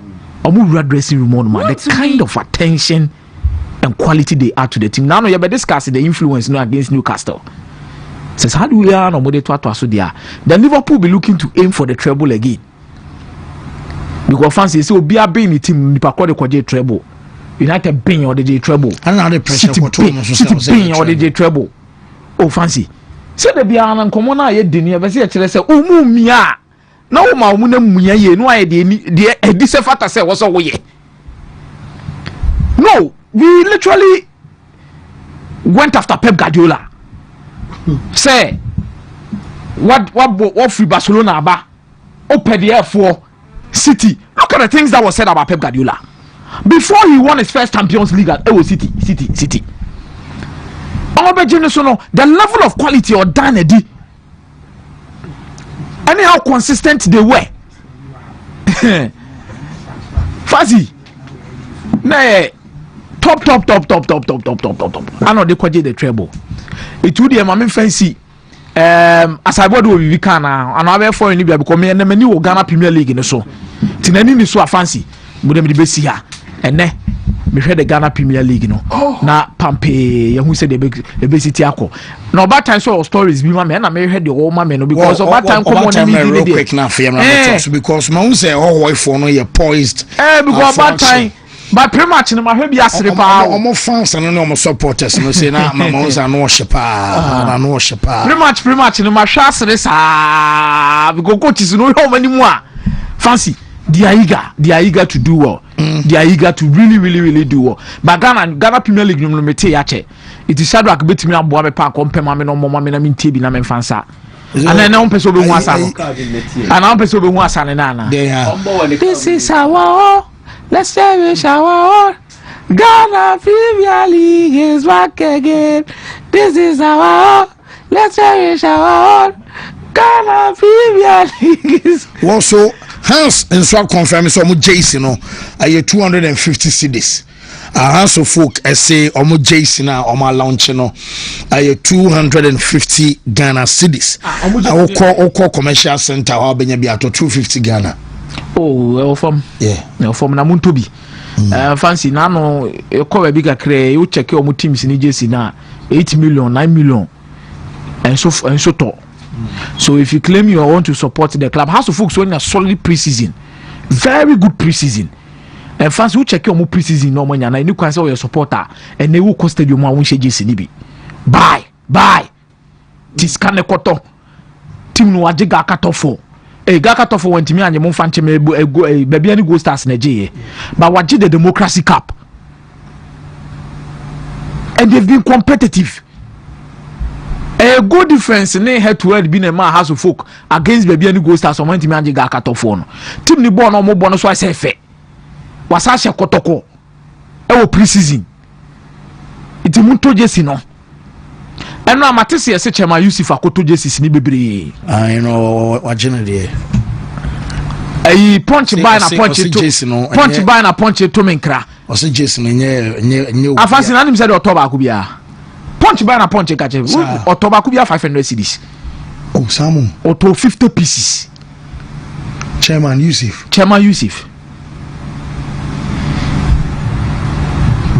Support Atifia we there. Wow. Wow. Oko stadium a show club JC na ya kono na nye fe. But fancy, I'm loving the vibe around the Ghana Premier League this time around. Especially in terms of clubs no. Share omu JC launching no. Na he omu JC sales. Na no me hu Adriana Stars there. Bishop me to nkra. On fa bi mafia ha. Fa bi bra, na fa bi be she. Na o trend there. O trend there. No of our yam was why no Odyssean. Moon can found sending this on one dinner while you were Doma Honey Baba to ho. Just in a bar for branding, you would hear just so come.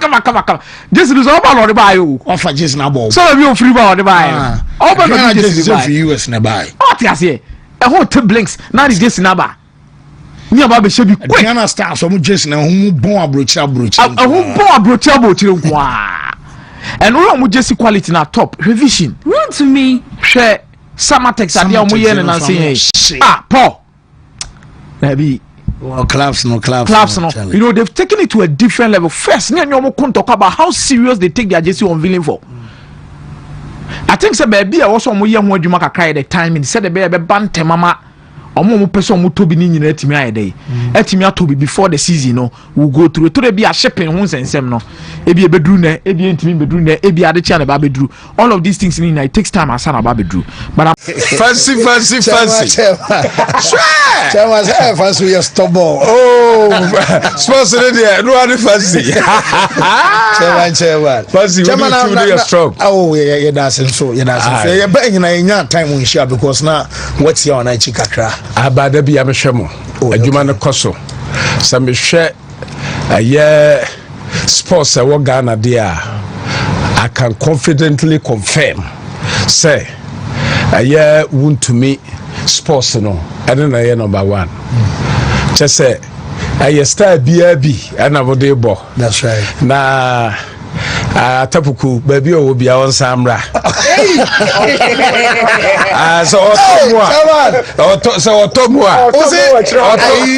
maybe a bishop, I will be a bishop will be our Samra. Samra, Dumas is here. Samra, now, so 2 car. Okay, to Shaman as a bishop, I think our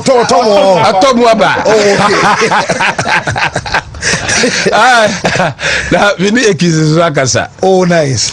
Many a kiss Swakasa. Okay. That's a Jumano Wontumi sports, a big swaya case. Na bɛyɛ kɛse a na hɔ nso no obi atie abrokyire me wɔ hɔ ne adeɛ yɛ yi nyinaa ɛhɔ no obi a no etie mo yɛ kɛse mo yɛ tough ɛno ti no me sɔre anopa na Wontumi me ntie Wontumi sports a bibie no hɔ a mɛyɛ wɔte ase ɛyɛ 1 just a point nkoa nti no ɛna maba your lunch and so you ever have. Oh, Chairman, that's all. Ghana Premier League on 7 says I have started 2025-2026 season. So folk and United game no ebe baso and then Tian one so Edia May game ebe so nyam kwada match kura nti about time say bia opani bia say fine yeah fine na nsemo yen shall the Ghana Football Association president Uraket Edwin Simono Kraku and now onim say Ghana Premier League ebe so na opani the message good one message edama all the clubs o show mo e wo season nim say nyankopon enka mo na bibians etim nya kama players na enya injury free na bibians etim ko kama nti president a message no eno so e wade nti Shadrack ready o de beto so na bibians etima kama eno achi matisa eno so etima todwa e o de ha eno ni nti on behalf of the Ghana Football Association I wish all clubs the very best and as the new season begins with unprecedented financial support for clubs and a record of 9.5 million Ghana cedis prize pool. This is set to be the best GPL season ever. Ghana Football Association President Kurt Edwin Simono Kraku and a desa message we and so to me Ediabana Manchester Etojano what the can bo how to folk diano so and Shadrack ebe projected Manchester and also Etima Tojana Yashe House of Folk bo Ediatia Hohoi United and no live game Etima mo share television or baby who live diano gamer nese Adisa phone and so betima show ama when the biashe and then you may about 7 p.m. and at the Nations Family game no and also Etima Toja na Rafia your friend Daniel Lai and also eresa in the games no obekwa ko jam atwa them ama bia so etimi akokama e House of game and watch na meboa e dat na Kumasi Sante Kotoko and the Brekum Chelsea game no Toja Brekum Golden City Park on a side game Toja at 3:00 p.m. and also so a live game and also Ebetima Toja 3:00 p.m. na no Bibiani Dance Park Gold Stars ebo Ediatia Bechem United na Bibian so etwa kama Bando Sports Stadium side game no so live on Sunday and Heart of Lions any Dreams FC game eba so Wali Mama Sports Stadium on Sunday 3 p.m. Kerala United will play Ghana Stars and Ampo Besake Holy Stars on St. James Sports Arena no also any Tachiman 11 Wonders and the Sunday corner 3:00 p.m. ni Ajay Okroku Aya Park no Vision FC NSFC Samates and Ebebo on Sunday 3 p.m. the same time Nana Ajay Bedu the first park and so Wanchi Young Apostles and a clubber the FC Mediama or Seminia and Empo Ayadressa Nations FC and so Elbo Swedro Gamba All Blacks way Aya Matisa Ebetoja match day one ya don't come Emia for name coaches no reactions ahead of off match day 1 na yemfa bi enso emfa me tie for me chance here edi a free club and di enso the Vision FC Nana Kwaku and a Vision FC omo coach na yene panyi di komo ene bi sanse mo target ene say mo per top 8 mo per top 4 mo per so mo jelege no anasa say na opani no ene di komo chechems omo de omo target ene say e top 4 so improve at the last season oh yeah unity top 4 ene omo target yentie sama a Vision FC coach in Erituja. I mean, we are looking to make a jump. It will be very good if within the first 8. That would be a huge jump for us. For me as a coach personally, I always want to play in the top 4. It's good for my CV, yeah, as a coach, but then again it's also good for the club to be able to move from, let's say, 11 to first 4. But look, we have to be very realistic. We are a young team, we're competing for places, but I think that top 8 would really be a huge jump for us as a club. I think that we're going to go further from the 3rd, 4th season, but the 1st and 2nd to maintain our position, to improve on what we did last season. But of course, first 4 is way ahead of us, but first 8 I think it's achievable. So we're going to do everything. Yeah, Ghanaian Premier League anymore. And yeah, kakra ifrom and so team there. But now you move on. Now you go Swedro All Blacks. Swedro Udwanama. Almost supporters. Let's see young conference. They are going to surprise the rest of the teams. There are 17 clubs. Among best player, one of a born ball at the Man City pen. She say about a born ball at the Maclaba. Your friend Beche United and branch and your tribunal. And I do come on us. Oh, clubs in the Bebre by Nemum. Na clubs are Ebony and Beche United. And also say Ebebuano. Na chance way was some Sokusia was some year pa. Yet some Aminu Mohammed Erituja. This is like a second chance for me, and I have to grab it. I have to hold it like an egg, you know. I don't have to let it slide again. Bechem United is a big team, and it's a good club for it. Like young players like me, they give a lot of opportunities and they help a lot. That's why I'm here, and I believe we could go far. And when I was in the house, I got some little offers. You know, people talk to me like they want me to come and stuff. But I think those clubs are one of the biggest, clubs in the league. Not even in Ghana, they know them also in Europe and stuff. So the pressure there is too much, And Pansi, say almost sign goalkeeper bako. Yes, Benjamin. Ono that go post with Beche United. Anwa, mu training grounds for a coding komono. Not Benjamin. So say ready for Gold Stars because any easy game. Enti Benjamin Asiedu ahead of club and the ade Beche United game omo kwakobodi etia at the national league champions. Omo na say reigning league champions and the Gold Stars. Ono so di kobo kakra etum say they are ready for Gold Stars. So good. The share pre-season I say I kick almost 2 months there. I have Jumadin Bebre, I can't say Yahu Bebre. I bring in I any Yahudi come on because I'm say season way there. Or share other teams across the year, and yes, we any Yahudi come say I talk also.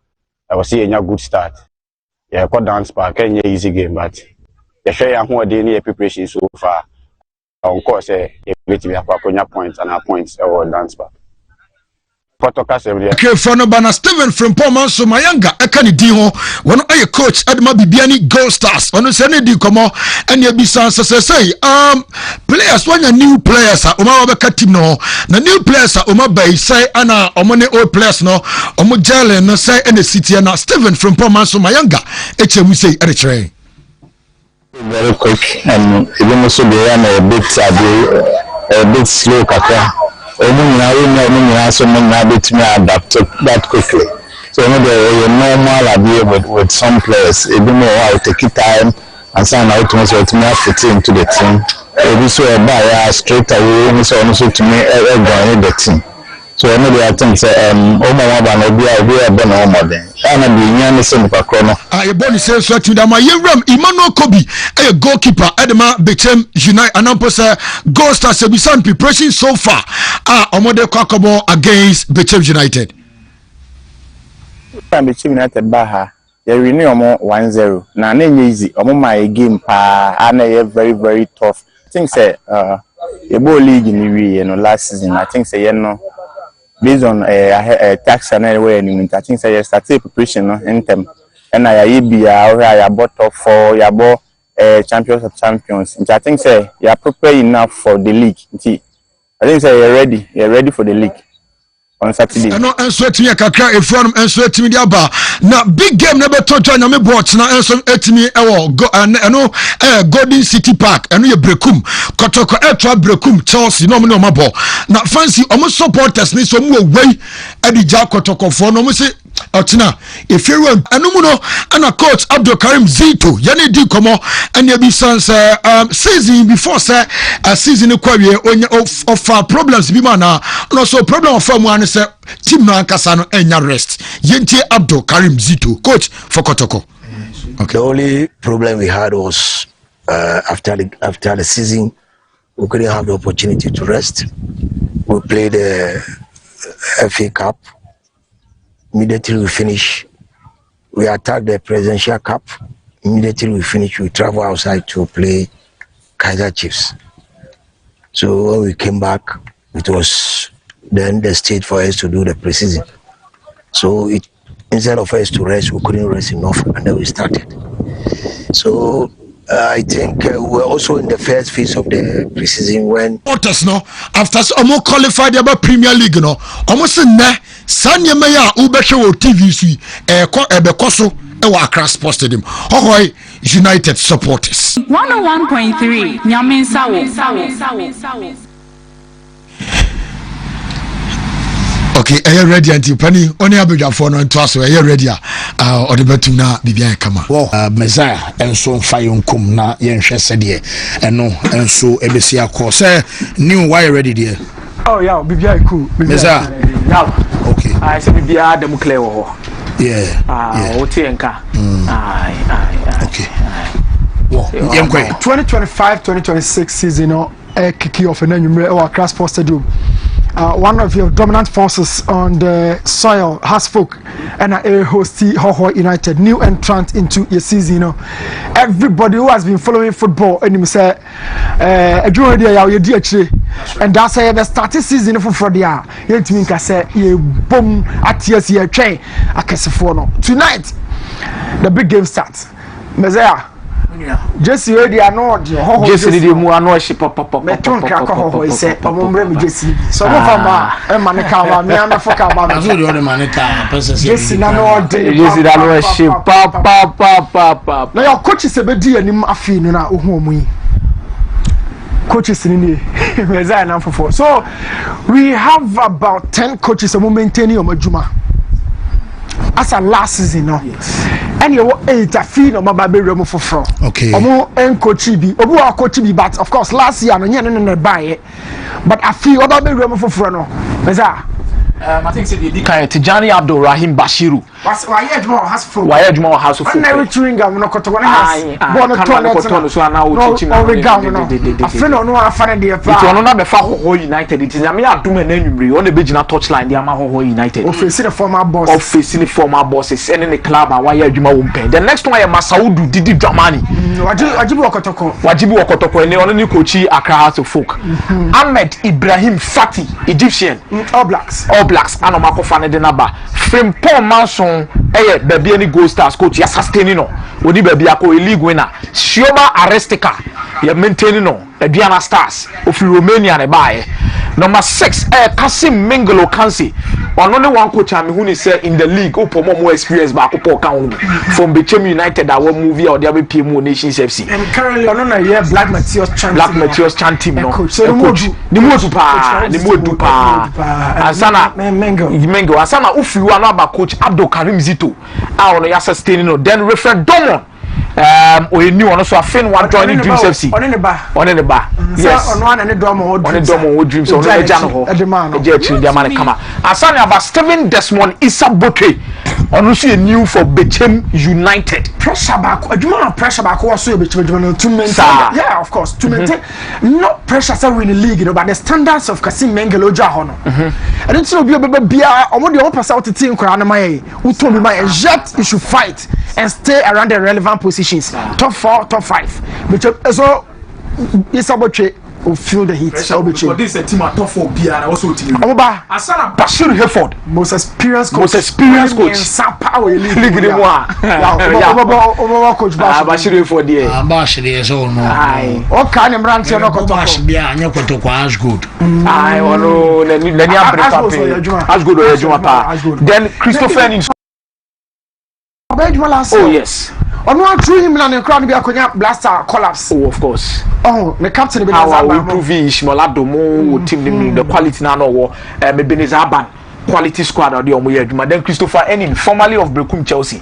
Otukwa Kojiska can wasaba. Mobile no befa FC Samatex 2 years ago. Omna the league champions. Iti asudie kese dan so they be maintaining the standard. Say this season no or the ome push because be our league bigger than fancy. You do be a coach expectations in Mukuya.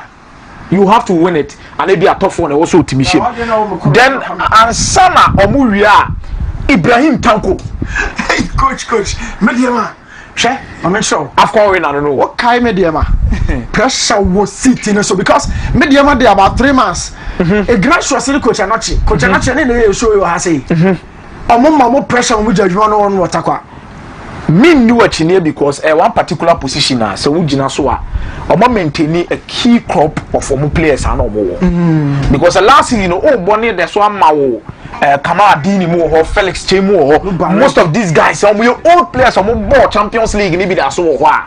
It means it's expectations in the players also league. And financially we are back. Also, baby, I will see a kind come stadium fresh. Asana buy Nana Jumai or to grow too much. The Canadian boga. So no see a one to 10 or Canada. Or repress no, my minute share na se tree no fia. It you no tree no the amem fini and the dene takashine this year. Anna under 17 time no more just for different poor man so we met him a very fantastic coach, insightful. And I've had the opportunity to go to Managerial Prince and pay. See a con maybe I was sumaye your Vision FC for no new they are not joking.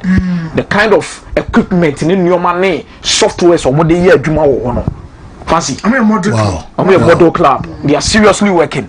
Now if you want my mother have coach some Bodu 2 past winners in a twaso. Yes, Bodu Nurudin. House of Folk Samatex. Nurudin the Samatex G League. Some Bodu the House of Folk G League. And then one message will be to say Stephen Amankona pressure one to league in the Ebere. You do on maybe this uncommon no atiase. They are no fear about Abdul Henan. Notice about Abdul Henan also for a year young apostles. Fancy Ghana Premier League na mboko konto aso mienu. Abdul Henan me yokopa o. E boko kona na relegation. It's Abdul Henan also improving here with the young apostles. But then new other talent. Baba Ache. When is Sika kono be na touchline. No more dressing. We are suit. It's new that I'm happy to see him back in the league. Yes. I'm really happy. Then Augustine Evans another experienced manager and another pass winner of the league. It is a new thing here list in Mudina say omo past winners in this particular setup now. That means near kasa about Coach Evans Adote. Near kasa about Nurudin Amadou 2. Samobodu 3. Na ye kwa ne akwa he Bashiru Hayford 4. Near ma from Manson 5, Didi Dramani 6. It's fancy. Out of the 18 clubs, there was 6 past league winners. Includes the defenders. That includes as managers. Makumaku 6. And of course, their top players are featured this season in our league. Benjamin Asare for Phobia and the Blasters. Asare so featured. Lorenzo say one of the top performers last year for Heart of Lions. I want you to honor the stability and of course good organization and the bra. Oh, captain Ojiro and Nimu player and can hear you but the kind of work this guy brings on the table. Heart of Lions for and even in the top 4 no who say we're extending the form no when your league no SRD back fee. And I had a brief time with him. Or he's always smiling. All such players under pressure no so they perform to their best. And this is Lawrence say I feel top players now show money league Bakuni. For Kobe the introduction might not be that longer Messiah. Yes. We know him. So any age and then the experience no work for one Ebiaka blaster no Asare baby Asare no in terms of performance consistency last season he was always available and that was the continuation of Ejuma Bofo. nano baby any ochimbo baako bia na supporter baako temo to ado wo hwe na ototeme ni chewo so wo hwe but one thing I'm impressed about the goalkeepers this time around here, there's a level of consistency.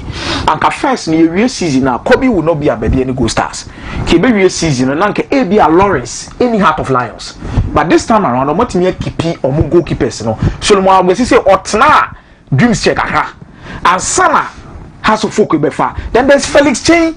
I will be in some movie, but Felix Chain is still there.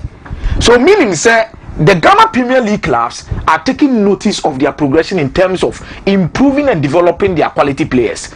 Our market value because it is who keep Kobe, who keep Benjamin Asari, who keep Loris, who keep Felix Chain, who keep all of these good goalkeepers. I think Manchester United now or Mantimian keep Aziz Dari. Aziz Dari, but it's a good thing for the league. Okay. It's a very good thing for the league. Yo, this is Samba. Now top players are fee ubenya omono be the performance from last year. And your form will be any 2 million diaba. But Samba right from the first day at school or ball for Kotoko against us folk. I think he was excellent. On Ismat. On left back, you know. So many on the board that same game, you know. Now they were so super. Now I feel no Obesa so feature him. He's grown even to be part of the captain's leadership bracket, you know. And Walid also featuring this season. And yes, so Mobi that Bobby Afi, we know him. Walid, excellent player. I also know him Walid Wabwase. But that now no dia Ubaya do. I know Wabwase sign your control me 10 be pa. The Samba or Nel any Walid that were four so top players, you know. You know ya dream for Korobia Kumasa Sante Koroko ni jina nyoma mienu. Samba o de ne pair will be our chile wa utimi bo. Fane pair Ablo. Fane pair Ansu. Fane pair Michael Sifa. Obi as ne be pair bi an utimi bo. Ano wache so a leader. Walid name adiana wa bem no ke betimi afa ne me Newton debate say between Abetam and Walid. By the time we went in for Walid in here say Kotoko struggle for the past one season for a number 10. Which one long team ni woko no Kotoko nya a proper number 10 be as a replacement in Fanema team. And I think Walid name my expectations near day. That was it in the account. This is Nuruddin Aziz, very experienced guy. Super signing for Diana. I'm only looking for consistency from the medical table, you know, from Hasselfolk we know him. But say Odran and I so said no dia. Nuruddin is going to be Contour just flashed on your screen. Let me say one or two words Messiah about Contour. Now a chef who said they'll be expecting on that young chap or league for young apostles fans there. Omuni Manuel Contour. Of course, he was part of the last breed of generations and as gold a produce, you know. Then person me trying to say we series of series talents are as gold promote to ya. Yes. When we be try to answer na sem no ba no. Case ni be sino. Na no wo baby any fancy na nya fedi agro. Said your chief Kotoko midfielders na me ensa nyina wo finfi odi share ni botom no. Baby on the field of play. But I love the fact that Newton included 2 solid midfielders subsequently. Abdul Nuruddin and Emmanuel Konto. Now Abdul Nuruddin partnered him with Godfrey Boache, formerly of Vision FC. Almost friend of Post School, so we are doing fee. Solid akoda or Munobe tackle for Diana. Then Konto. So that midfield now born no. Control will have a variety of midfield obey options. Solid Control France Chinese ball. What for the back for no Chinese school of Bochim. On here JT so ball. Excellent. If in a 3-man midfield or 2 now ball, there's also Foster. Or also so yes, so are returning. Excellent. And you also have Kote so are returning on also so ba. There's for such a man for such a now splendid performance. Yes. Against Kotoko. There's variety and options for coach performance. So if indeed he decides to go, this is Kevin Nkrumah. Now open players and you born as wingers where league in man this boy. Obe Hadrian pa. There are 4 draw. I have 1 white for it for media man. What did he for a time? But Nkrumah for national team U20 no or not represented. Where you're very flamboyant with the ball at his feet. On home getting just required media for track or trust in pa. Talk for trust and this is Faisal Chawate. Look at the ascendancy is growth from Division 3 Ashama Juventus FC 2021 2021 and about Division 1 2022 Akachi All Stars. And at 2024, what about Premier League? In the Premier League, you know, you have better one, 7 man Konamwa. We and I'm working on a top scorer. Charity. Yes. Now, brother, me brother, me who did but Charity no.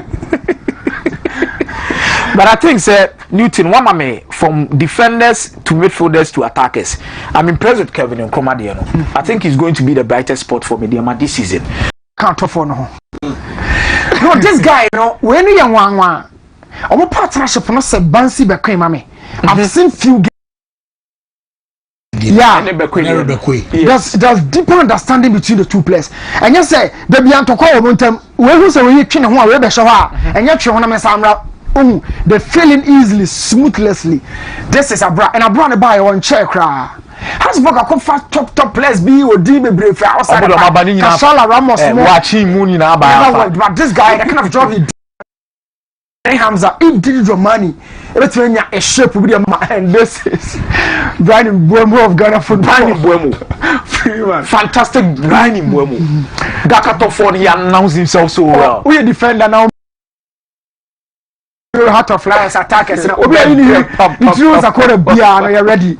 Yeah, so I penny and now cry me to say but so we see do running no I think you have penny to me running. The horse not to kick from the salad will say yes. And the horse in 30 and do go to get down. The bottom and you say I want no but I'm impressed and I think say oh yeah Bashir here for that he'll be very happy of with this addition and I think say the corp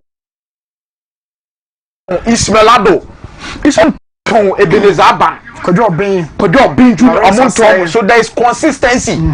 Once I offer quality, be said, I can fancy.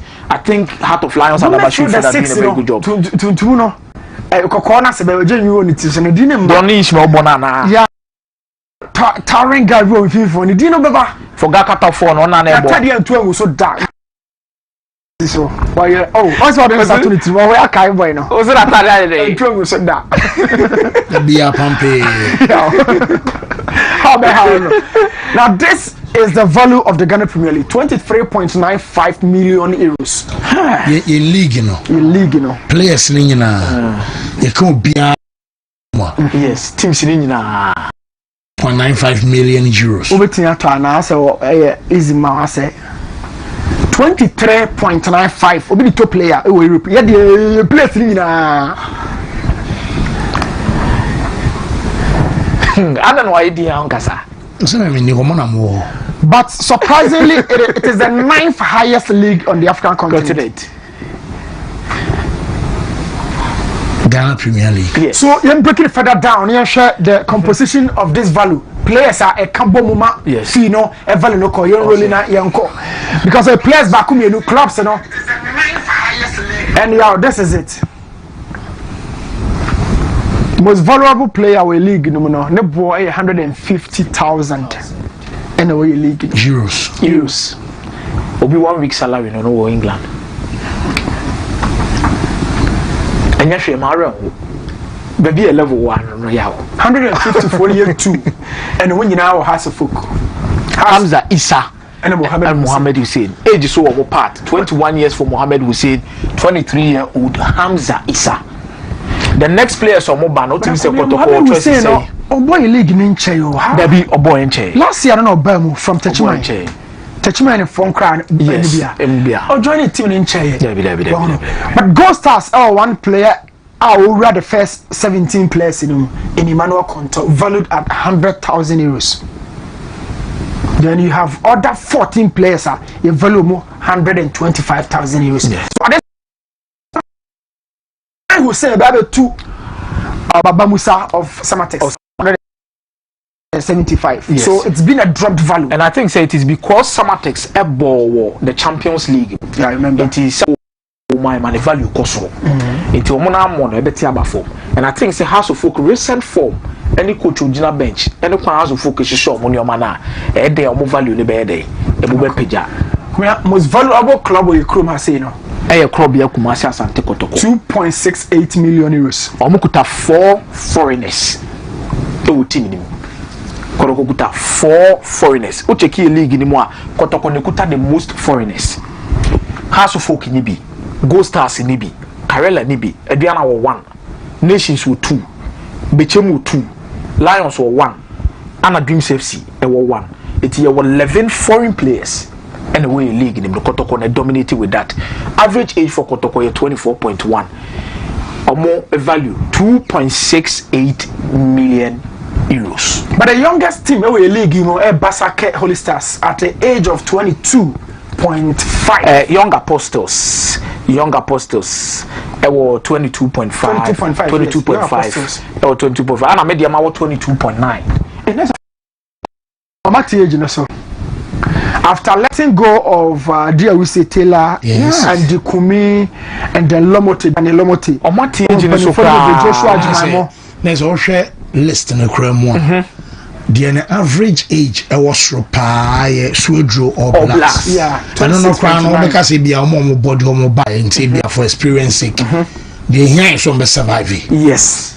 Because we're from Koroko 24.1 hours of folk 24.4 years, Bibiani Gold Stars 24.6, Karela United 25, and Bar 21 on 22.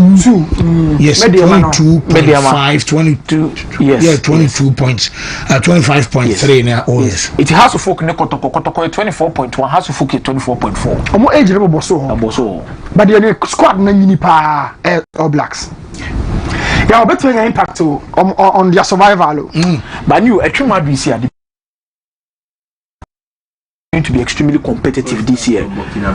Only stamina, yes. Nancy, our Ghost Stars are confirming a Burkina Bay player. So I think the Ghost Stars one number update will have to move it to 1.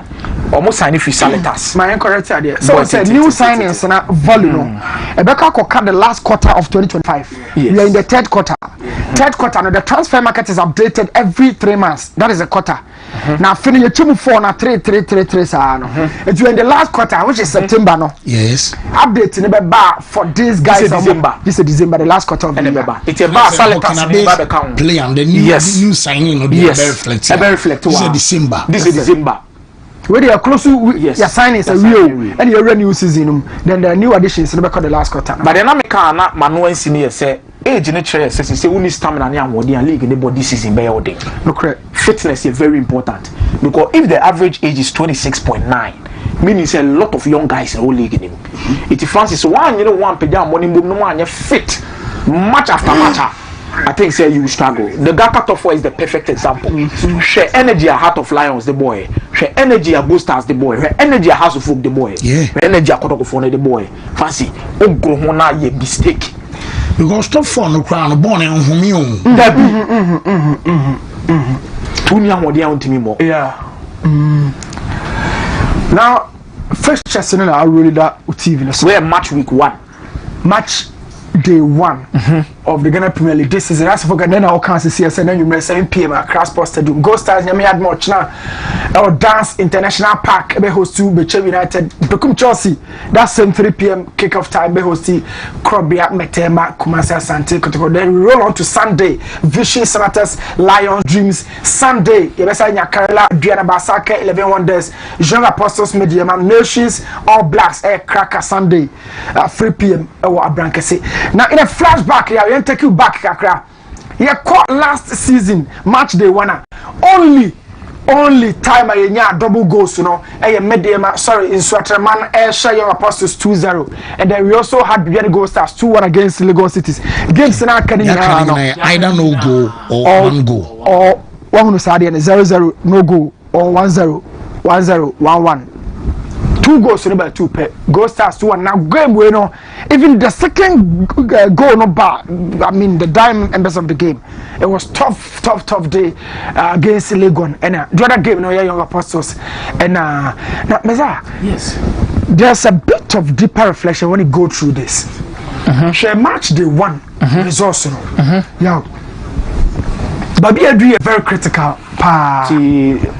Nana shada kwa fatable no screen so abo mama kakra. Shada kan fatable no ma efie hwe ma na e bla unya.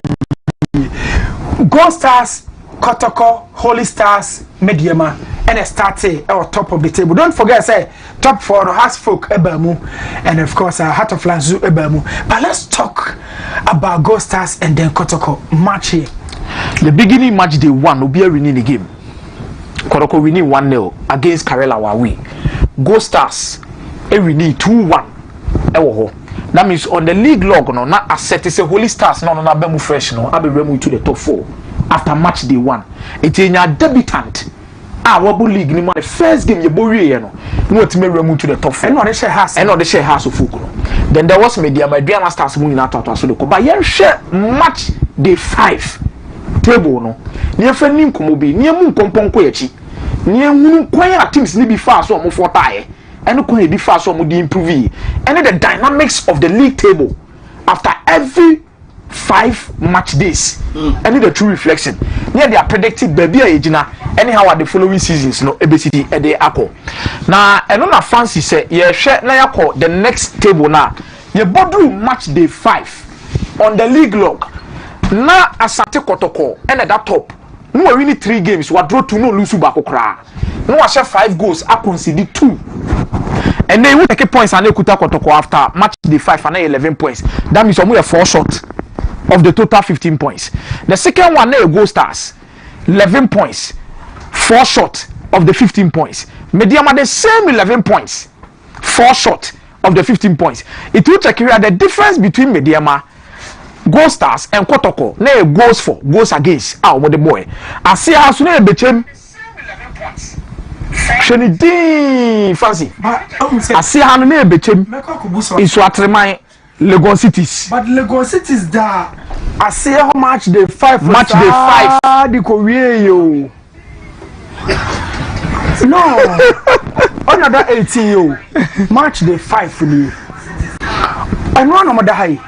But Maza, watch here. Let's just say Kotoko Gold Stars. Bibia ye pepe or top Bibia ye pepe. And no na say yeah by day 10 after 5 matches discussion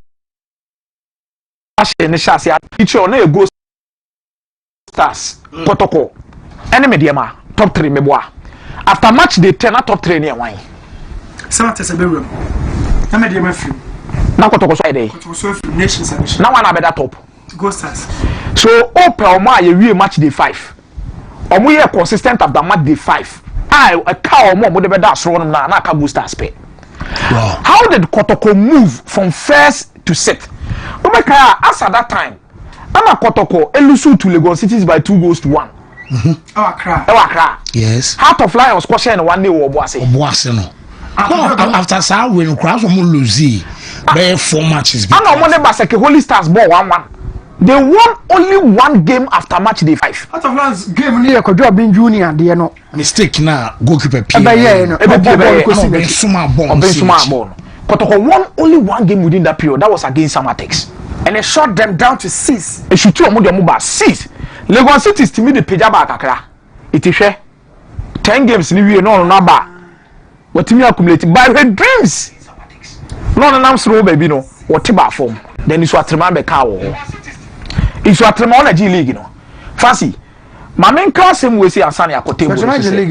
It's what the previous FA Cup the previous season. Okay. Then Samatex were league champions the previous season. Yeah. So Samatex in this particular discussion, no Mona Betoso third with 17 points. Wontumi. But your real table in America say biachro about Omoji Premier League the following season this year. Now, fancy away from that quickly. Ni yanko match day 15. I think so. Check it table ni yedia. After match day 10, the points accumulation by match day 15 now Gold Stars to sweep free top. So you are looking at a league unpredictable. You are looking at a league every 5 match days. Now Kotoko na ho chile no Kotoko so season by match day 15 na Kotoko apeja be that second. Now Gold Stars a movie about third. Nation self but now hands of folk. Let me increase their results in the aba. The aba be jinasro. You be moving on quick. Then you be caught by match day 20. By match day 20, now Gold Stars has been maintaining the top. That means Gold Stars for the first 20 matches never dropped outside the top 4. Top 3. After 20, top 4. Okay. After 20 games. After 20 games, Gold Stars aren't dropping every top 4 down. There's a kind of 14 matches. Now kind of 14 matches. So that is how they were supposed to win the league. But the closest I can say entrant Kotoko also kept hanging around top 2, top 3 nah. No more ball sir. Banana Nations ni bechemo etete boso. By match day 25 quickly. Now yanshe the way no so ACT echo then we understand the dynamics of the league. By match day 25 the same Gold Stars and Kotoko fancy. said the name Heart of Lions in nations consistency. Then by match day 30, then Newton never be preview House of Folk game no quick. House of Folk getting into the top 4 last year and now a week they were vulnerable. Last season at a point now. M7 Mona Craft said there was no real house to make it off. Yeah. Because no more like around 7th, 8th, 6th. A straw my back cry 5th. By match day 30 as I'm here kayo. It's in everyone was a real season House of Folk be remote top 4. It were match day 30. When I say constant to us fancy. But yeah, match day 30 that nation is the one. Nation is the one. By Ghost Stars have been on far on cup that is it. But nation is about one. But nation is about one. With 1 point difference. Now Heart of Lions isn't it? Ghost Stars about 53. Anna Kotokoso about 51. So even before match day 30 at a point, what guys in here or more your favorite for title now say Obo Ghost Stars yeah, now the matches yes account at a point you send Lions beats me but now say Rattle Lions of because of maybe in the pecking order say be the points accrued already and the account they show more matches I can and I'm for writing Lions of Banana Nations a man commonimo but there's a tricky junction here y'all. We have 4 games to go. Nations that's what that one. What could change especially in a home dominant league? What could change? I was not if you lose to Chelsea. To become Chelsea. And on that match day 12. But Heart of Lions Bashano. I know call. I win yes. And no. Heaven and Nation score ya Omukaso Mumubim. And we are Baseke. And we are last but one. But before that, Kuman Abesha will be one match day 12. I'm a Berkuma's action away. And then discuss it penalty no. Penalty issue no. And you discuss a penalty no. But Heart of Lions any last game of the season. And Heart of Lions in the show. So yow. Yan share there between match day 30 to match day 34. Then would understand the impact of the league. But match day 30 nations either soro omo to omo kama. Or my match more relaxed or more entry more. But you come match day 31 you realize the nations keep your position up there. 3 games to go. Still 1 point, 3 games to go. How did it change? 3 games to go, still 1 point. But you go to match day 32. Not fair point. See. Then necessary. Because nations call for us to lose the league there. 31, 32. 3 points ahead of Ghost Stars. 3 points ahead of Ghost Stars. Still now. Then we enter into match day 33. And when I kokrom nini bibia to see. Match day ahana bibia to see. Ahana bibia say. Ahana has a sort of tassi hana. Aha. Na has a better top 5th position. This is very interesting. How did so Ghost Stars caught up with Brekum Chelsea win no? Yes. And the nations lost. And the nations lost against Baseke Holy Stars. Mom family rag game no more quick na yenye sorry so because yeah the game itself yes pay attention no there's one key question here. I'm a person catch Gigi Dramani. Whatever idea he has installed thus far ewo probably no yeni ho. But by the evidence from the top 4 game now, Didi wants to have a team ball possession kakra. He wants to have a team and so direct. Yes. He wants to have a team and tinko. They play with beauty. A bit identical.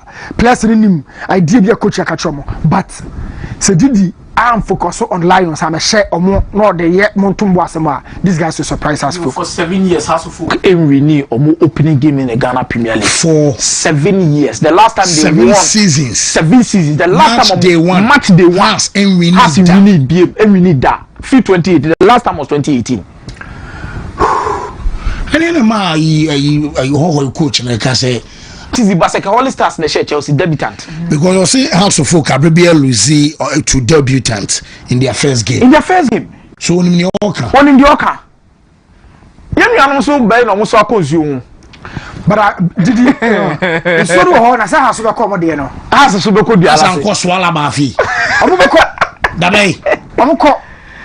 Ombeko no omoko, which is which? Omo ankra obi abatomoko. And I'm saying, also ombeko. Omoko. Which is which? So fast on Malachi Jesse need omo de ko. Swalabano. Malachi Jesse need omo de ko. Omo mo bia ma de. Omala mo so posio to nsuo ni bia. Obi frefo mo bo ma ji ejane nyina so a wo be hye no. But yeah, interesting. Very interesting. We enjoy the game. Did he buy no? Did he transform the house of football? Oh yes. But the person here prepare because now only people who are not Zealand in yeah. Denmark. Yeah, but not on your prepare bebre. Oh, your prepare we version no. No, your prepare the chance way. Cool. So we are looking for that. Because house now so born ye fe. Hey, Edinson. Ayo boss. Results. But I think the expectation was Roma House of Folk needed. And it's I say, the final results are ma. But audio botinko, ninya results, and if but I think they are doing something. Omo GDS omo project omo ye no fancy. Omo ditu say doom pempen so also omo timi di nya results e didi league de bibia. But e be take time omo anye kra bibia ha omo. Born omo bon efe. They will continue to do that. I don't think Didi will change the identity of this team. Well, for results sake, I wouldn't want him to go like he pass. Oba na surprise and show back here and opa ref Filimo Tom far Filimo from Hasfolk onya de back to and na I'll be looking forward to the quality they will offer to us. Who is going to announce himself on the stage? Samaba. If you ho in a buy me a quality player. Video yes, already House of Folk players need to announce themselves. Or SCB, the likes of Company Mo, Duku Ali Mohammed Mo, or man announce themselves. So I'm looking forward. Say a day no more. At the end of well, I'm from quick now for me, Samuel Kwesi say I'm really enjoying this part of the show. I swear nowadays, Famoji say go asienso at the buy. Youngster go up. I say the other clubs are putting up good performances in the Ghana Premier League, but fancy. My team Abusuan Dwarfs, when are they coming back in the league? It's been almost 5 to 6 seasons. Now, okay, Abonto for them so no so. Omuniro Mohomo, baby Omona. Dwarfs fans and Anna Kohajima Dwarfs relegation. Omuni Lagos City game no Cape Coast Stadium ho. Could the referee at a match so on Yosef. And one man Dwarfs score. But I knew. Let me sound this warning to Premier League winners. Fancy. Since 2015, Premier League winners go Sasana Meba. Since 2015, club back pay. Anaji League the following season, Otimi Ramu to top 4 Kotoko. 10 years in 10 years in 2015, Ashanti go Naji League. 2016 Omamo top 4. Wow Stars G League 2016. The following 2017 Omamo. I thought was so the only time Kotoko G League 2021-2022. 22-23. And I got to be more top 4. I'm be more top 4. The rest in our fancy. I'm best position. I say, we are proving to be very difficult for you to maintain entering within the top 4 of the Ghana Premier League. This work is here. That is the reason why, for quite some time now, you are a consistent team all Africa, season after season. As the league champion of the Ghana Premier League. I don't know, Kasa. And to what statistics we say for the kind, it will go stars. Omunya very careful with how they are entering into this particular season. That's true. Now, Omun fan balance your team ni. They should choose what is supposed to be their priority. Now, Omun or even say, "Oh, 1 minute ubuo, 1 minute buono." Na odi pian we say league ni so aye bonus carbem e mu be position abedi bia up to be 15th no so abeti market ska and at the same time no your consistency on the continental stage will prove say you are willing to work towards a certain target bia e be kakra no unye no biem but we are beje now we are done one it shows how competitive the league is in our terrain you but the real city sana kire say we cannot be consistent on the continental stage. Mati. Yo, Yamishi team is the very best of luck ahead of the kickoff. And then you have to host Ho United. Now, you're done actually from our Yabasa Babio. Premier League no. Say this and every Friday our Wontumi Sports buffet so wo Ghana Premier League Command Center and when ye Ebeshima Arabian previews ebeba yakoba the following weekend so yebeba na ababedi eye matches omo boy on komo na ya to so and so a day efro yemra na afi yemra medin komo real quick and so awe njumedi no so na yenhwe na yempege mu and so enkonti anwumre House of Folk and hohoi ana ebebo a game new entrant and a House of Folk and a bo easy na ohoye die already